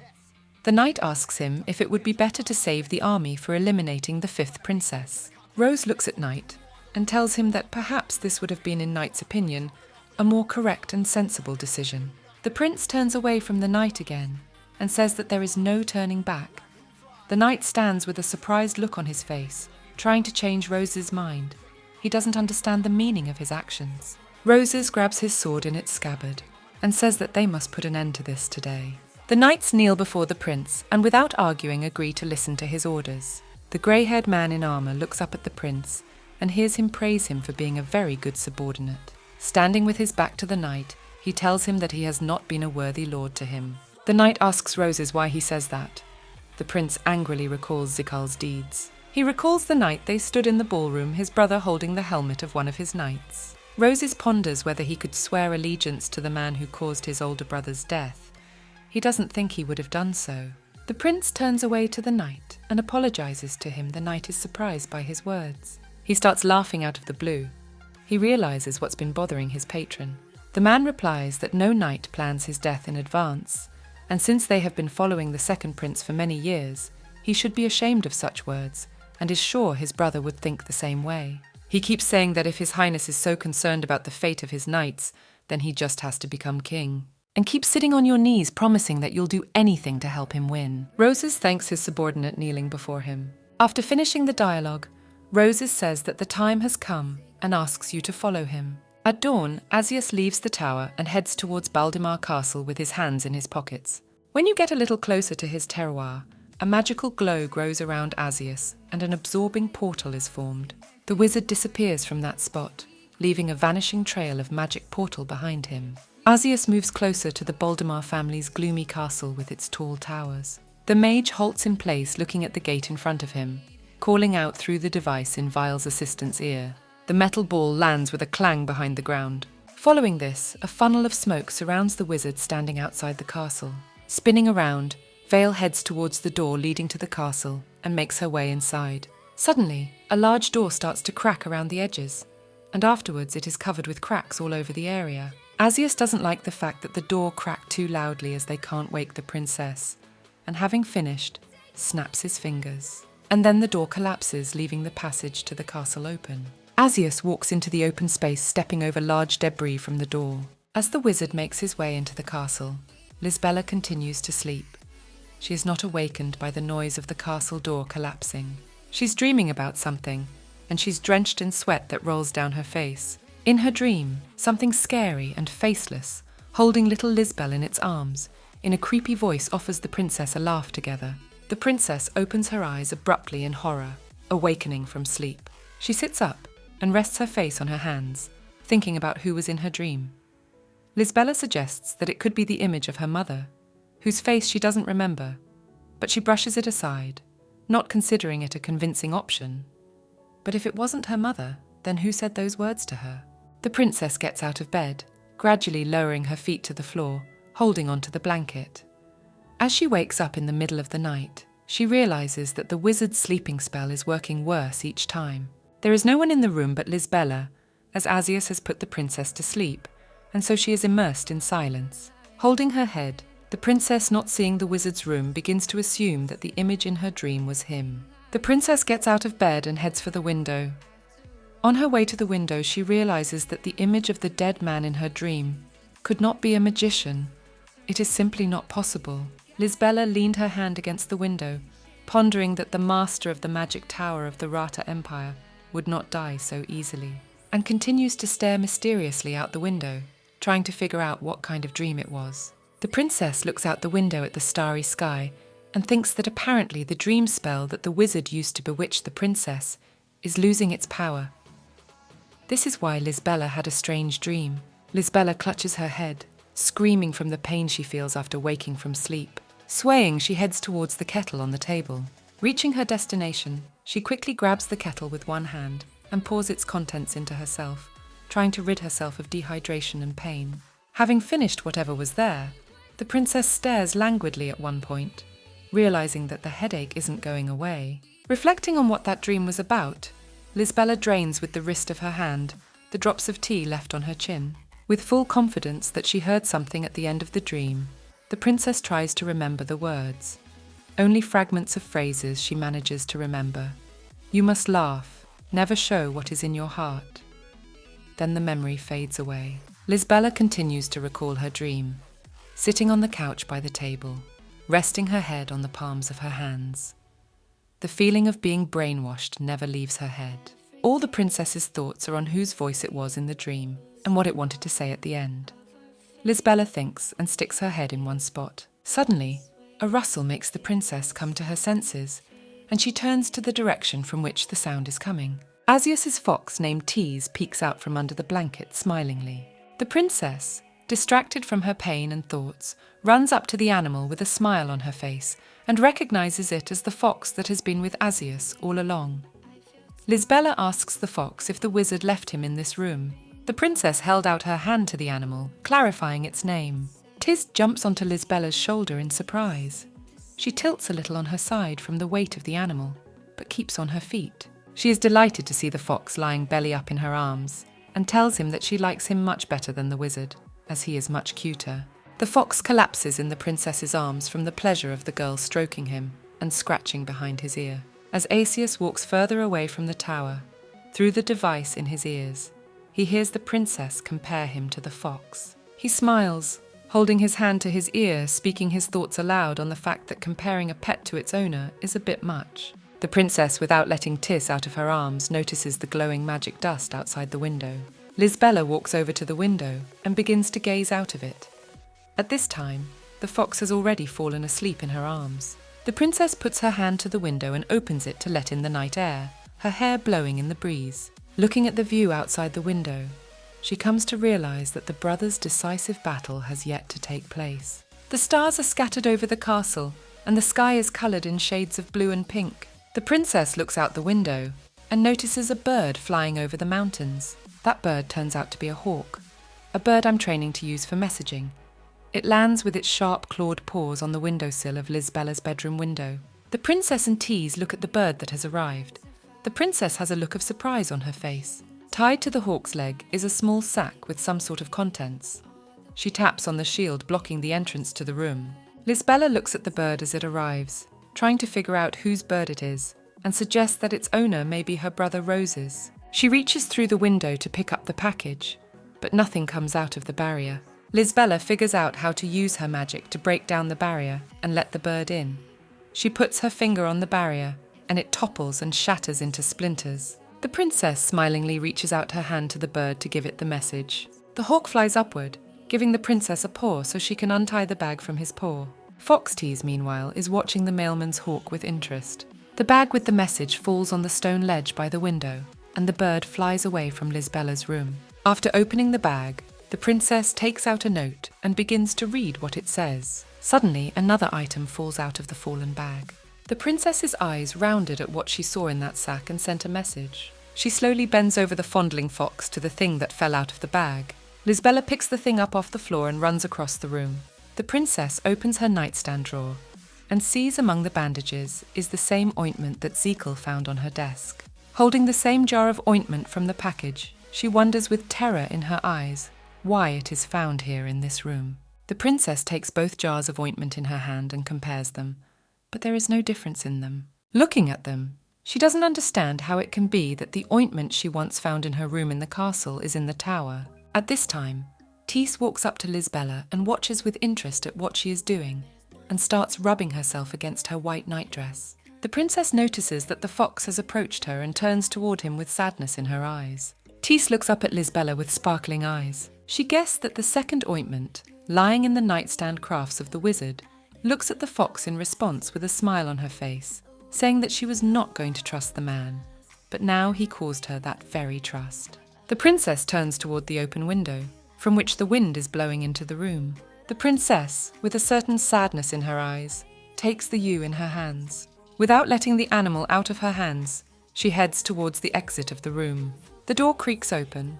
Lisbella leaves the room with the thought that it was time to ask Roses a few questions in person. And after she stepped over the threshold, the heavy door closes behind the princess with a loud sound. Meanwhile, Asius continues to investigate the palace of the Boldimar family. He taps his finger on one of his 3 devices. He listens to what Lisbella is saying at that moment while in the room. She resents the fact that the wizard never listens to what she says to him. The man, hearing her claims, responds by saying to himself that it's actually her who doesn't listen to him at all. Asius, having finished listening to the girl, walks down the dark corridor of the castle and thinks that if the princess was able to break the spell cast on the tower, It means that her holy power continues to grow. And if this continues, soon the goddess Hela herself will come for her. And before that happens, he needs to subdue Princess Lisbella's power as soon as possible. The mage continues on his way through the castle, heading up the lighted staircase. He continues to think about how to subdue her power, for it is obvious that she will neither obey nor lower her guard around him. The staircase he climbs is long and rounded. It is lit by 3 large chandeliers with lighted candles and candlesticks. The wizard, lifting his head up and seeing how much more he has to climb, thinks to himself that he'd better just teleport upstairs. Finally, climbing to the top, he enters a room with chess tiles and sees before him a large patterned door from which something black and surely evil is trying to emerge. Looking at this door and watching the emanating black smoke, Asus smiles and realizes why the Istria princess seemed so strange to him, and why even Tiz could not get inside through this door. Now everything became clear to the wizard. When he stops, he uses the device to instruct Tisu to make sure that not a single hair falls from the princess's head until he returns, and then points his hand at the door, emitting dark green gloomy magic from it. It spreads throughout the entire hall and towards the door to the big tall door, and surrounded by a dark purple aura, without lowering his hand, with a nonchalant face, asks another of his aides, Rajay, to get rid of that door. The door, with a loud bang, splintered into many large pieces. At this time, the Knights of Zikal and the Knights of Roses are fighting in the street. Some of them have already fallen in battle. The first bodies are scattered in the street. Roses, watching what is happening, tells his grey-haired knight that his brother's hawk has suddenly disappeared, which adds to their troubles. Roses doesn't understand where the bird has flown off to, as it is a clever bird and can't just run away. And the moment one of Zikal's knights runs to him, he nonchalantly lays down a raccoon with his sword. Once again, he plunges into thoughts of his brother's bird. The prince knows that the bird is well trained for battle, but now that the bird is not here, there is nothing that can be done about it. At Rose's feet lie the bodies of knights fallen in battle, and one of them by his hand. He turns toward the gate leading into the castle and sees 2 dead doormen. The prince turns around and slides his sword back into its scabbard, and heads for the gate to meet his brother Zikal in person. Roses enters the castle grounds, followed by a knight, their cloaks billowing in the wind. On the palace grounds stands a lone large white tree with bare branches. Getting closer to the palace, Roses and the knight pass by this old tree. Roses thinks about why it's so quiet outside the gate when there should be a fierce battle going on outside it right now. Indeed, outside the palace, the knights of the different sides continue to point their swords at each other, each hoping to bring victory to their lord. Roses finally gets to the castle. He comes to the chambers of Prince Zikal, hoping that he will be there. But strangely, his chambers are not guarded. After standing at the door for a moment, Roses opens the bedroom door with a creak. The room is completely silent. The bed in the middle of the room is lit by the moonlight coming from the window, and in the center is, between a red sofa and 2 blue chairs, a small table with a box on it. Roses looks around the room and sees the missing hawk sitting by the open round window. The prince does not understand how the bird ended up here. He walks up to her and sees a note tied to her paw. Roses removes a small note from Hawk's paw. He unfolds it and begins to read it. He is shocked by what it says. The message said that his sister would be waiting for him at the East Tower to meet face to face one last time tomorrow at dawn. The hawk, having delivered the message, flies out the window, leaving Prince Roses to ponder to whom the note was sent. The hawk flies under the night sky, which is getting lighter every hour, and flies farther and farther away from the palace. Roses clutched the paper with the message, pondering at one point what it said there, about the Eastern Tower and the time of the meeting. Meanwhile, Zikal sits on a throne in a darkened hall, leaning his face against the river, standing on the armrest and putting his foot on his leg. He closes his eyes and taps his fingers on the lieutenant colonel with his other hand in boredom. Closing his eyes, the prince ponders whether his brother Roses will fall for the ruse with the note and the forged signature.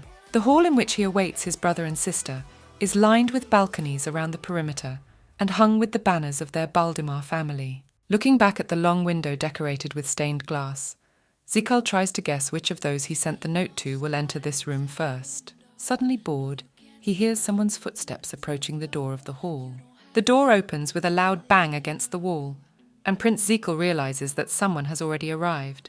A wicked smile appears on his face. A panting second Prince Roses bursts into the hall. Zikal rises from his throne and tells whoever else is in the room that the first guest has arrived in his trap. He raises his hand in the air, ready to give the order. The smirk never leaves his face. Roses, standing in the middle of the hall, looks around fearfully, trying to figure out where he should be attacked from. Sweat drips down his face, droplets of sweat running down his face in fear for his life. Roses looks up and finally finds what he's looking for.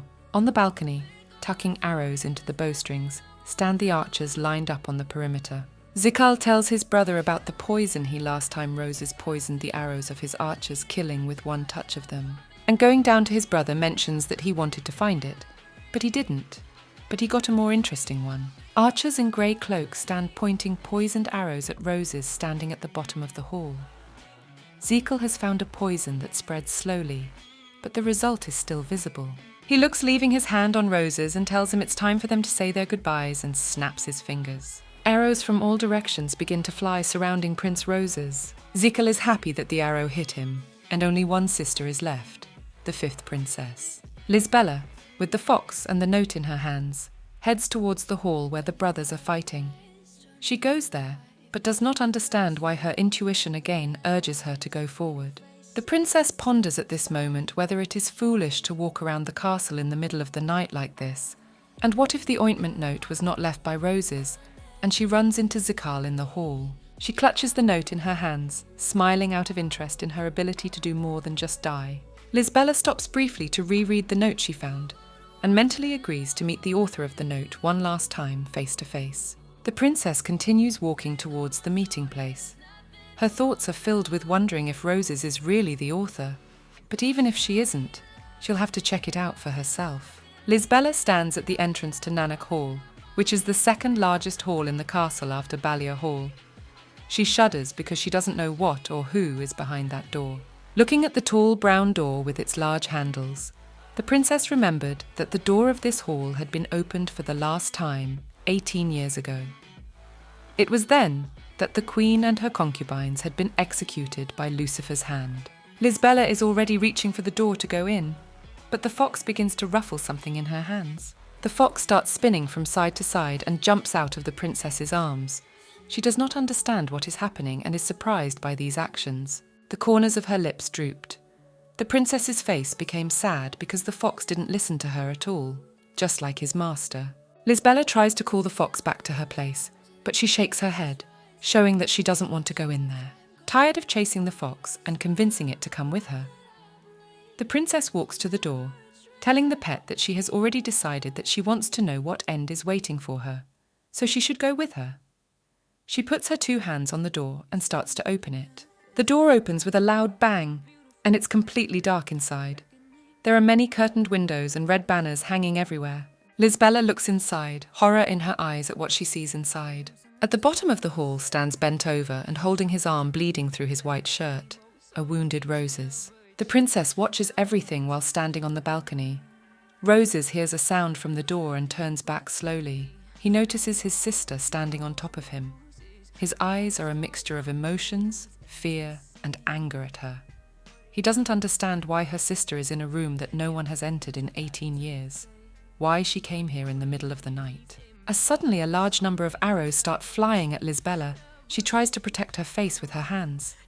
Her white dress develops from the wind created by the flying arrows. She opens her eyes a little, wondering about what it is and where it's from. None of the arrows hit the girl's body, just a little bit of hair, and got stuck in the wall. She was stunned by what had just happened. There was no way she could have expected this. While she's trying to come to her senses, a hand grabs her wrist. The princess is startled. A rough male hand begins to pull Lisbella to the side with all its might. He pulls her behind him and hides her behind one of the columns. Roses grabs her roughly and harshly, and she cries out from the pain in her arm and tries to break free. She hits her head on the column and exclaims again in pain, but in her head. Roses, with consternation in his face, holds his sister by the shoulders to keep her from breaking free and asks her what she's doing. The princess, not realizing what is going on, looks at Brother Roses in silence. The prince becomes nervous and clenches his teeth, almost crying, begging his sister to answer him why she came here. He does not understand it, as he is convinced that his sister is not a fool at all. He drops his head down with exhaustion and despair, not letting go of his sister's shoulders. His shirt sleeve is cut by an arrow, The blood is spreading more and more and dripping down his arm, leaving traces on his clothes. Lisbella realizes that the note was not left by Roses, but by someone else, since he is asking these questions. Roses asks the princess what it's about. The princess tells her brother about the note left for her, and asks him if he was the one who left the note. But the question was unnecessary, for she had already guessed that it was not Roses. The prince is horrified and flinches at what he hears. Lisbella lowered her head sadly. From what she realized, she had fallen into another man's trap. The brother squeezes his sister's shoulder, trying to bring her to her senses, thereby dirtying the snow-white dress with his bloody hand. The princess raises her head and covers her eyes, smiling at the fact that even under such sad circumstances, her brother is alive, and says so to her brother standing across from her. Roses, still holding his sister by the shoulders, wants to answer her, but only her name comes out of his mouth.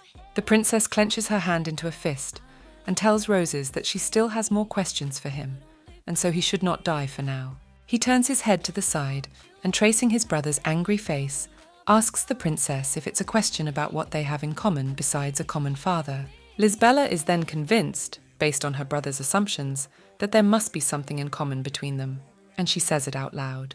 Roses realizes who wrote the note, and so angry at the whole situation, asks Lisbella to run away from the palace and not come back, as she is now acting very foolishly. He desperately asks her to listen for once in this life. The princess listens to her brother and gazes into him with her deep yellow-blue eyes, wondering if Roses has always been such an emotional person, because earlier he always seemed indifferent to her. Her brother turns his back to Lisbella for a moment and tells her that she can't die here, and even if she does, what will he do then? He turns around again and holds her by the shoulders. Lisbella asks him not to worry about her so much. Roses asks her what she is up to. Lisbella glances at her brother as her hair develops in a gust of wind from the street, where the sky is shrouded in stars. The princess continues to reassure Roses, telling him that his worry is unnecessary. The princess suddenly felt a faint glow in her hand. Lisbella senses behind her the appearance of a goddess, the bright yellow form of the goddess Hela. She embraces the princess with both arms and informs her of the fact that she are almost there, very soon. And now, she will have everything she herself desires. Prince Zekel reappears from somewhere. He speaks to the whole hall, sword in hand, and a smile on his face, saying that he sees that his favourite sister is already here. It was he who wrote the note and planted it on Princess Lisbella, asking her to come to this hall at night. The princess, hearing Brother Zekel's footsteps, peers angrily out from behind the column with Brother Roses, who holds up his bloody hand. He lowers his gaze to her, noticing that more blood has gushed out in the meantime, and there's no holding it back. Lisbella kept her head spinning from side to side, trying to see where Zekel's voice was coming from. She only notices the empty corridor and the arrows scattered around the area. As she looked around, Roses momentarily covers her sister's mouth with her hand to keep her from attracting Zekel. And while he's trying to make sure they're not found, he's looking around and monitoring the situation. Rose's face was drenched in sweat, and he glanced at his sister and leaned one hand on her shoulder. Not realizing what is happening, Lisbella raises her eyes to her brother and looks at him questioningly. Rose's body has become quite sluggish and exhausted from blood loss. He starts to fall down, but Lisbella manages to pick him up. His heavy head falls on his sister's shoulder. The princess sits her brother Roses down on the ledge of a column, and examining his arm, is shocked to notice a lot of blood near his forearm. The prince desperately asks his sister, sitting at his feet and examining the wound on his body, to listen to him and escape from this city. Rose's eyes are bruised, and his gaze is filled with increasing sadness. He asks her about the past disappearance, wondering how she did it. Hearing the conversation between Roses and Lisbella, Prince Zekel comes to the sound. He peeks behind a column and sees his dying brother and his frightened sister sitting at his feet. Zekel smiles through his teeth and looks at them, happy to have found them. The girl holding her brother with one hand raises her head at Zekel. His eyes are filled with madness, and his smile is one of terror. The princess froze in fear, and with her mouth ajar continues to stare at her mad brother. Roses is not confused, and with a nonchalant face grabs his sister with both hands around her waist and carries her away from the pillar. Zekel pulls out his sword and brings it down on his brother as he desperately tries to save his little sister. But before he can run away from the scene of the battle, he throws his sister aside, distracting Zekal to himself. The princess falls on her back, hitting herself painfully. Roses is trying to walk, swaying from side to side as he is badly wounded. The archers, cloaked at the top of their heads, enter the battle. They aim their arrows at Roses. At that moment, he tries to dodge the sharp tips flying at him. He leans down slightly, covering his head with his hands. Exhausted, Roses sits down on the floor.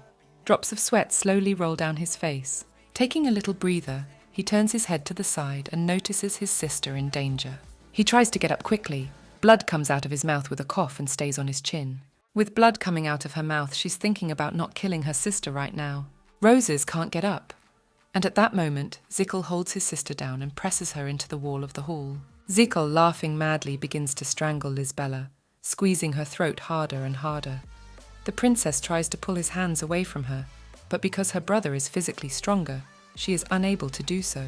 Zekal looks at his sister as she is being strangled and asks her if she is brave or just stupid, and if she and her brother have developed tender feelings for each other.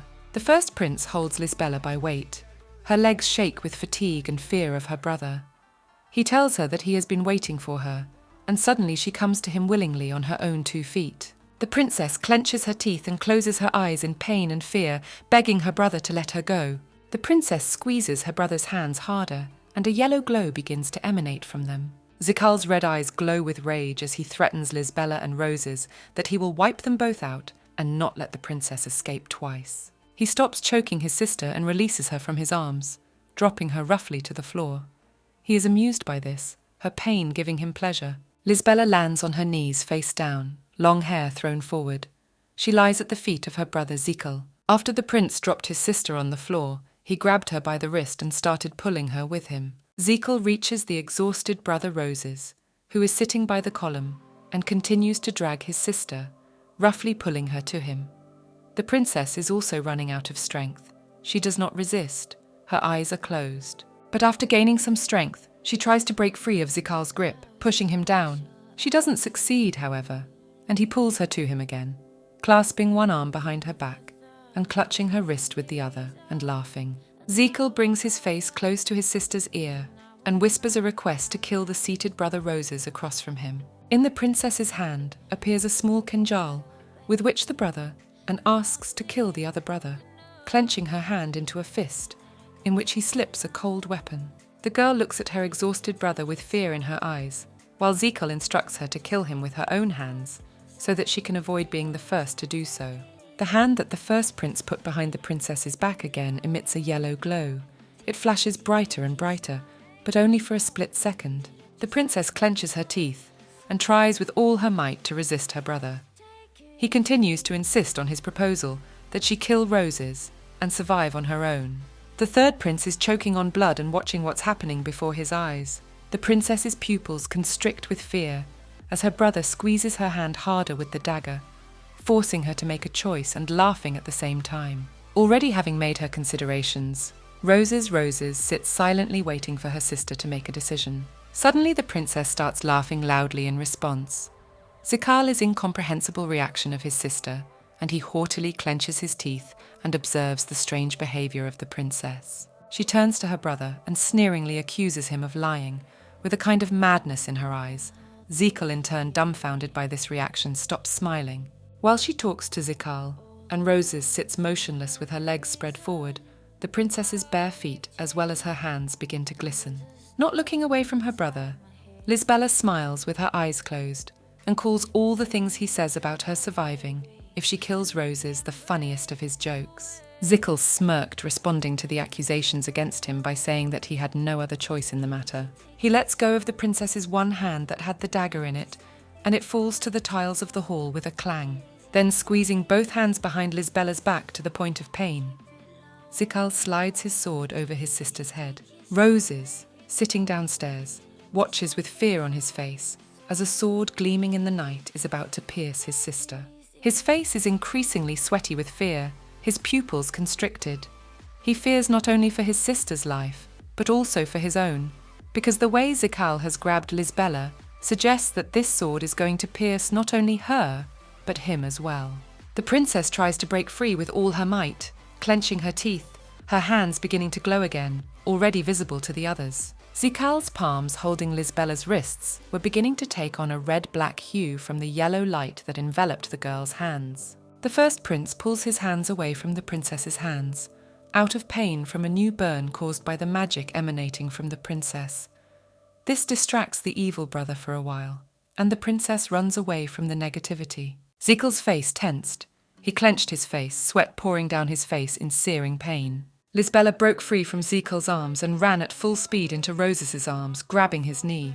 Recovering from the shock, Roses turns on the scene and reaches out to his sister, helping her get to him faster. He pushes back, hiding from an angry Zikal, and stands up himself.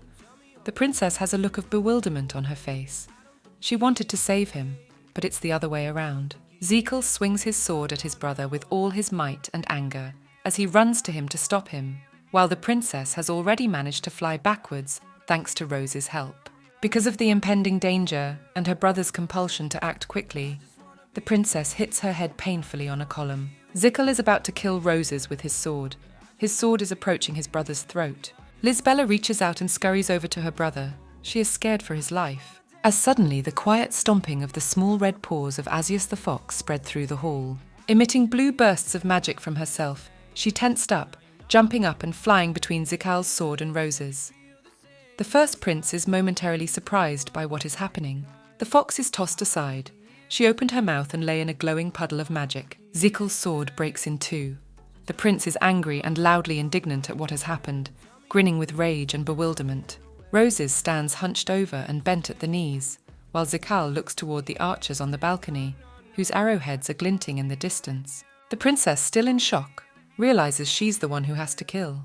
And gritting her teeth, Lisbella is angry and realizes that the man who should die is standing right in front of her. After coming to her senses a bit, the princess rises from the floor and begins to exude a bright yellow glow with her entire body, spreading her legs and arms. A bright light emanates from a dark corner under the balcony, illuminating the night room. The archers standing on the balcony opposite, blinded by the light, cover their eyes with their hand. Zikal is angry, and with his hand bent into a fist with the back of his hand, he asks, not expecting to hear an answer, why his sister, or rather he calls her a wench, is again emanating a golden glow. Meanwhile, Asus continues to search Baltimar's castle, entering the room door which he blew up with the help of his assistant. In front of him are 12 wooden coffins in a circle with gilded headstones. He laughs, and he realizes why the members of this family are so concerned with destroying each other. He leans against one of the wooden coffins, reading the tombstone on it. One of the coffins has the name of the 5th prince written on it. Asus assumes that because his coffin is closer to the aisle of the room, he died last. A black mist envelops the room. Asus, seeing all the coffins, realizes that 10 royal heirs have died in the meantime, and only 3 are alive. 7 are already dead. He walks deeper across the room, and ponders that the remaining 5 coffins probably belong to murdered wives and concubines. At the end of this room sits King Lucifer on his bed. Behind him are huge windows along the length of his chambers. King Baldemar looks at the mage Asus standing before him. His face looks tired and his body does not move. He's wearing a white shirt tied in the front. Asus sees a snake named Igor emerge from behind the king's back. It's a foul thing that escaped here from the demon realm. The king continued to stare at the man standing before him, questioning him about who he was. It all makes sense to the magician.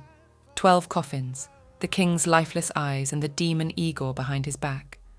The secret that this not typical royal family desperately hid, the summoning of the demon king. He asks King Lucifer about who told him how to summon a demon using human sacrifices. And continuing to question Lucifer, he adds that first of all, Asus is interested in knowing who gave him the name of this demon. The king, meanwhile, listens attentively to his questions. But he answers nothing to the mage, only asking him again about who he is. Taking one hand to his ear and covering his eyes with his hand to the side, answers that he is here to possibly run this country. The king realizes he is an ambassador from the Rata Empire and shudders in fear. Kroll's chambers fell into silence for a moment. Standing apart from each other, the king and Asus continued to glance at each other. Asus smilingly declares that it looks like the king will need a corpse to feed Igor's demonic snake. Lucifer Baldemar spilled the blood of his brothers right within the walls of the temple of the goddess Hela, and in response the angry goddess cursed the king who desecrated her abode. It was at her will that his body began to slowly turn to stone. Looking furtively at Lucifer, Asus notes that the king cannot lift the curse of the goddess with his own powers, and that is why he had to organize this battle for the throne. As he continues to speculate on the king's motives, he tells him that he has decided to use the lifeless bodies of his own wives and children for a forbidden demon summoning ritual. The snake at this time begins to rage with burning eyes and opens its mouth wide. Asus smiling at being amused that this ritual was forbidden by him personally, he continues his speech by moving closer to the king. He says that if the goddess who bears the name Hela only knew that the king lived the rest of his life the way she didn't want to, she would be amused. Asus froze at one of the graves and read the inscription on the tombstone, Ali Baldimar's name written on it.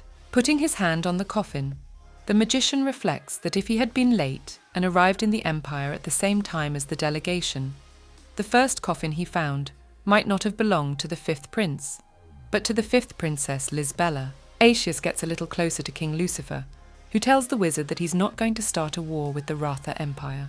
Leaning forward, he angrily replies to Asus that the exact date of the delegation's arrival is not yet known, and what happens in his country should not concern the ambassadors.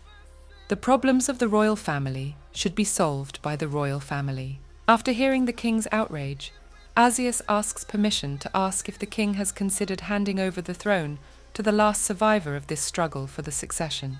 At this point, Asus is staring at one point, hoping that the king will answer him in the affirmative to this question. But he is still in no danger of dying of old age, since he is trapped in this demonic body, and Asus even feels a little sorry for him. Lucifer is distraught at such a question with a fury in his gaze that says he never thought of handing over the throne, and it will never happen. And continuing to laugh madly, answers the mage that the child who will hold out to the end will save him. It will be the child promised by the oracle, the strongest warrior of Baldimar. Such an answer makes Asus stunned. He clearly didn't want to hear such a thing. At this time, Igor's snakehead descends to the hand of the king as Lucifer explains his motives. He explains to the magician that starting a war between the heirs was a good idea, since he didn't get a drop of blood on his hands. It was all done for him. The demonic snake coils around King Lucifer's body, and they both stare intently at the wizard. The king compliments his words by saying that thanks to his plan, he can calmly wait for the moment when the winner is determined. Suddenly, Asus soars into the air, leaving behind him the wind. Lucifer does not understand what is happening, and looks at what is happening in his chambers in bewilderment. The magician moves from his seat and now stands a few meters away from Lucifer. The king, not expecting such a thing, stares at the man standing before him, who just a few seconds ago was standing far away. The snake slumps down on the bed, shrinking in size, and begins to hiss loudly at Asus. Igor turns around, trying to crawl away from the wizard, trying desperately to escape the magic coming from the wizard in the form of black mist behind his back. The mist surrounds the snake that failed to escape and begins to strangle it. Panting in pain, Igor soon falls dead from King Lucifer's bed. Fear does not descend from the king's face. She humbles in where his snake died and mated, awaiting its fate. Asus grabs Lucifer by the collar and lifts him with all his might off the bed where he was sitting. The king is drenched in sweat from fear for his life, as his petrified body can do nothing. He desperately calls out for Igor. With madness and rage flickering in his eye, Asus doesn't let go of Lucifer, musing aloud that it's been a long time since he's encountered such cases, but for some reason he's even curious. The man, angry at the king, continues to squeeze his shirt hard, pulling him closer to him, and raises a hand clenched into a fist at him. And then he starts beating Lucifer with all his strength. He hits his jaw with his fist. The king's head is thrown back, blood spurting out of it. Asus beats the king, throws him roughly to the floor, and he rolls around on the floor. The magician mocks his weakness by shaking off his hand after beating Lucifer.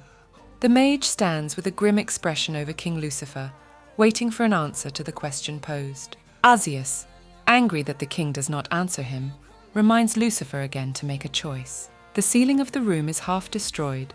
The night sky can be seen through it. Asus, standing over the king, begins to emit a white light from himself. Lucifer is still lying at his feet. A red ray flashes in the wizard's hand. the man prepared to unleash it on the tyrant. Asus tells him that if he asks for it, it will kill him instantly and won't hurt him. Lucifer doesn't want to answer anything and continues to lie head down at the mage's feet with blood on his chin. Asus asks him if he knows the names of the other demons. Kneeling closer to the body of the weakened rabbit, he grabs his face roughly, turning it toward him and asking him the same question again. Lucifer answers the mage intermittently that he knows no other names. Asus continues his interrogation without letting go of the king's face. He is interested in who Lucifer heard about Igor, since there are almost no people left on Earth who know the names of demons. Lucifer decides to answer out of fear, how he knows about the demonic snake Igor. He says that he learned the name when he was still a prince. He was told about Igor by a wizard from Pyramus. Distracted from interrogating King Lucifer, he hears something outside the window. A flash of yellow light flashes across the sky, leaving a trail of light behind it and illuminating the dark sky. Asus turns to the window and, noticing the golden light in the sky, wonders what it is. The mage looks at her through the open ceiling, watching from where she flies. The yellow light vanished into the sky, leaving small but noticeable traces. Asus frowned, realizing what it was. He assumed it was a sign. It seemed the goddess Hela had found the princess after all. Asus puts his hand to his left ear and tries to communicate with his fox Tis, but there is only silence on the other side. As the mage searches for the pet, he ponders that the unawakened power of the saint carries great danger. Hela reaches out his hand to the golden form of Princess Lisbela and grasps it, binding their powers together. The wizard realizes that the imbalance can cause an uncontrollable release of energy that can destroy the host vessel, that is, the saint from within. And the problems will begin when the princess's consciousness becomes clouded. After pondering the impending danger, turns to King Lucifer and grabs him by the scruff of the neck again, and then sharply and mercilessly hurls it with all his might into the wall opposite it. He threw the king so hard that the wall slightly collapsed into large pieces of stone. But Lucifer does not lose consciousness, and desperately trying to get out of the way. In the meantime, Asus is trying to reconnect with Tis, who he told to protect Lisbela, and he's not clear on what he's doing there. Suddenly, unexpectedly for the mage, one of the small devices linking him to the T's explodes into a blackened ink. Asus tries to understand what happened. He touches his ear, his fingers leaving traces of the device. He can't make contact with T's. Losing contact with the familiar means that he is either dead or on the verge of death, and there is no other reason for this. He is angry about this, causing red magic circles. Asus realizes that all the madness he went to in order to save Lisbela was useless, and follows this by releasing the chains from his hands, binding King Lucifer with them, who desperately tries to resist. The bound Lucifer watches as a blue long magical thread appears in the hallway. A blue flash appears in Asus's hands, which is a portal. He glances at the king before disappearing. Leaving Lucifer sitting alone, Asus flashes upward with the portal, leaving a blue circular mark on the floor. At this time, in the hall where the last heirs of Baldemar are fighting among themselves, the princess flies upwards in a golden glow and hears a voice in the distance saying that she has finally succeeded. Lisbela hears a voice in the air, but she doesn't know where it's coming from or who it's coming from. The voice sounds familiar to her. It's coming from everywhere. Golden hands encircle the princess's palm. The princess, realizing that with a confident look, she declares that she will be the one to kill Zikal's brother. At this moment, a flash of yellow rays emerge from Lisbela's body, illuminating everything around her. The light travelled further and further along the hall, killing every archer standing on the balconies. Lisbela looks down at her glowing hand and wonders if it's because of this power that the wizard stayed by her side. The girl's hair is developing from her power. Without taking a serious look at her hand, she wonders if the power is on her side. But despite this, Princess Lisbela clenches her hand into a fist and comes to the realization that even if this power is dangerous, now she still needs this light because she really wants to survive, and without it, she will not be able to cope with this task. With this power on had already killed an army of archers, their scattered bloody bodies lying on the balconies lining the perimeter of the hall. After pondering whether to use that power now, she heads towards Brother Zikal, who moments ago was about to stab her with a sword. The first prince is in a stupor, staring at the light coming from his sister, wondering what it is. Lisbela turns to her brother Zikal and declares that she will be the one to kill him today. Zikal, dumbfounded by this turn of events, asks his sister how she got such power. The princess gives Prince Zikal a cold look, and without answering his question, says that she will be the one who survives. Lisbela flies to the top with the help of her strength, thinking at this moment that since she really wants to live, today she has no choice but to leave this hall on her own 2 feet and go beyond it to live a good life. At this point, brother Zikal, frightened by his sister's strength, begins to back away from the angry sister Lisbela. With both feet back on the ground, the princess takes a quick step towards Zikal, dazed by her strength. She continues to ponder the fact that she will not shiver and hide for another 4 years, waiting to die again. Using her power, she grabs the golden magical thread of her brother standing against her and pulls him to her. With one finger of her hand, she lifts up Zikal's brother, holding him in the air. The princess throws him with all her might to the other corner of the great hall. Princess, noticing something behind her, decides to look around and see what's going on. The exhausted roses, from the poison spreading deeper and deeper through his body and the loss of blood, continues to sit on his knees on the floor with his head down. Meanwhile, the wounded fox that protected Roses and Princess Lisbela lies behind the second prince and gradually dies. Lisbela sullenly reflects on how tired she is of fighting her brothers. Meanwhile, the goddess keeps her hands on the princess's shoulders. Levitating and holding on to Princess Lisbela, the goddess Hela calls her strong, beautiful child and tells her that she now belongs to her. The princess listens to the mysterious voice, wearing a developing white dress and clenching her hands into fists. However, Lisbela does not want to obey anyone and replies to the goddess that she does not belong to her or anyone else. The goddess Hela smilingly places a hand on the face of the princess who has closed her eyes, the other around her waist. As suddenly a bright white flash spreads across the hall with a loud explosion sound. Meanwhile, Asus, having teleported away, sits slumped over. With his head resting on his fisted hand, he contemplates how gorgeous Princess Lisbela was. Sitting on the stairs at the entrance to the castle, Asus notices a bright yellow flash coming from the castle. The mage heads to where the bright flash happened and realizes he's won. As he approaches the entrance, he casts his gaze to the floor, noticing something amiss. From under the door you can see drops of blood dripping out, leaving a trail on the carpet. Opening the creaking door, he reflects on the fact that the saint has fully awakened. Hela had found Princess Lisbela, but had been unable to stop the awakening. The opportunity the goddess had dreamed of had gone right out from under her nose. Throwing a glance at the one outside the door, and thinking about how he should have just hugged the princess and not let go, Asus walks into the hall, where there is complete silence, and looking for his pet Tis, asks him to come out to him. But as he walks forward, he notices the dead fox, and asks him how he can trust him now, not expecting to hear an answer.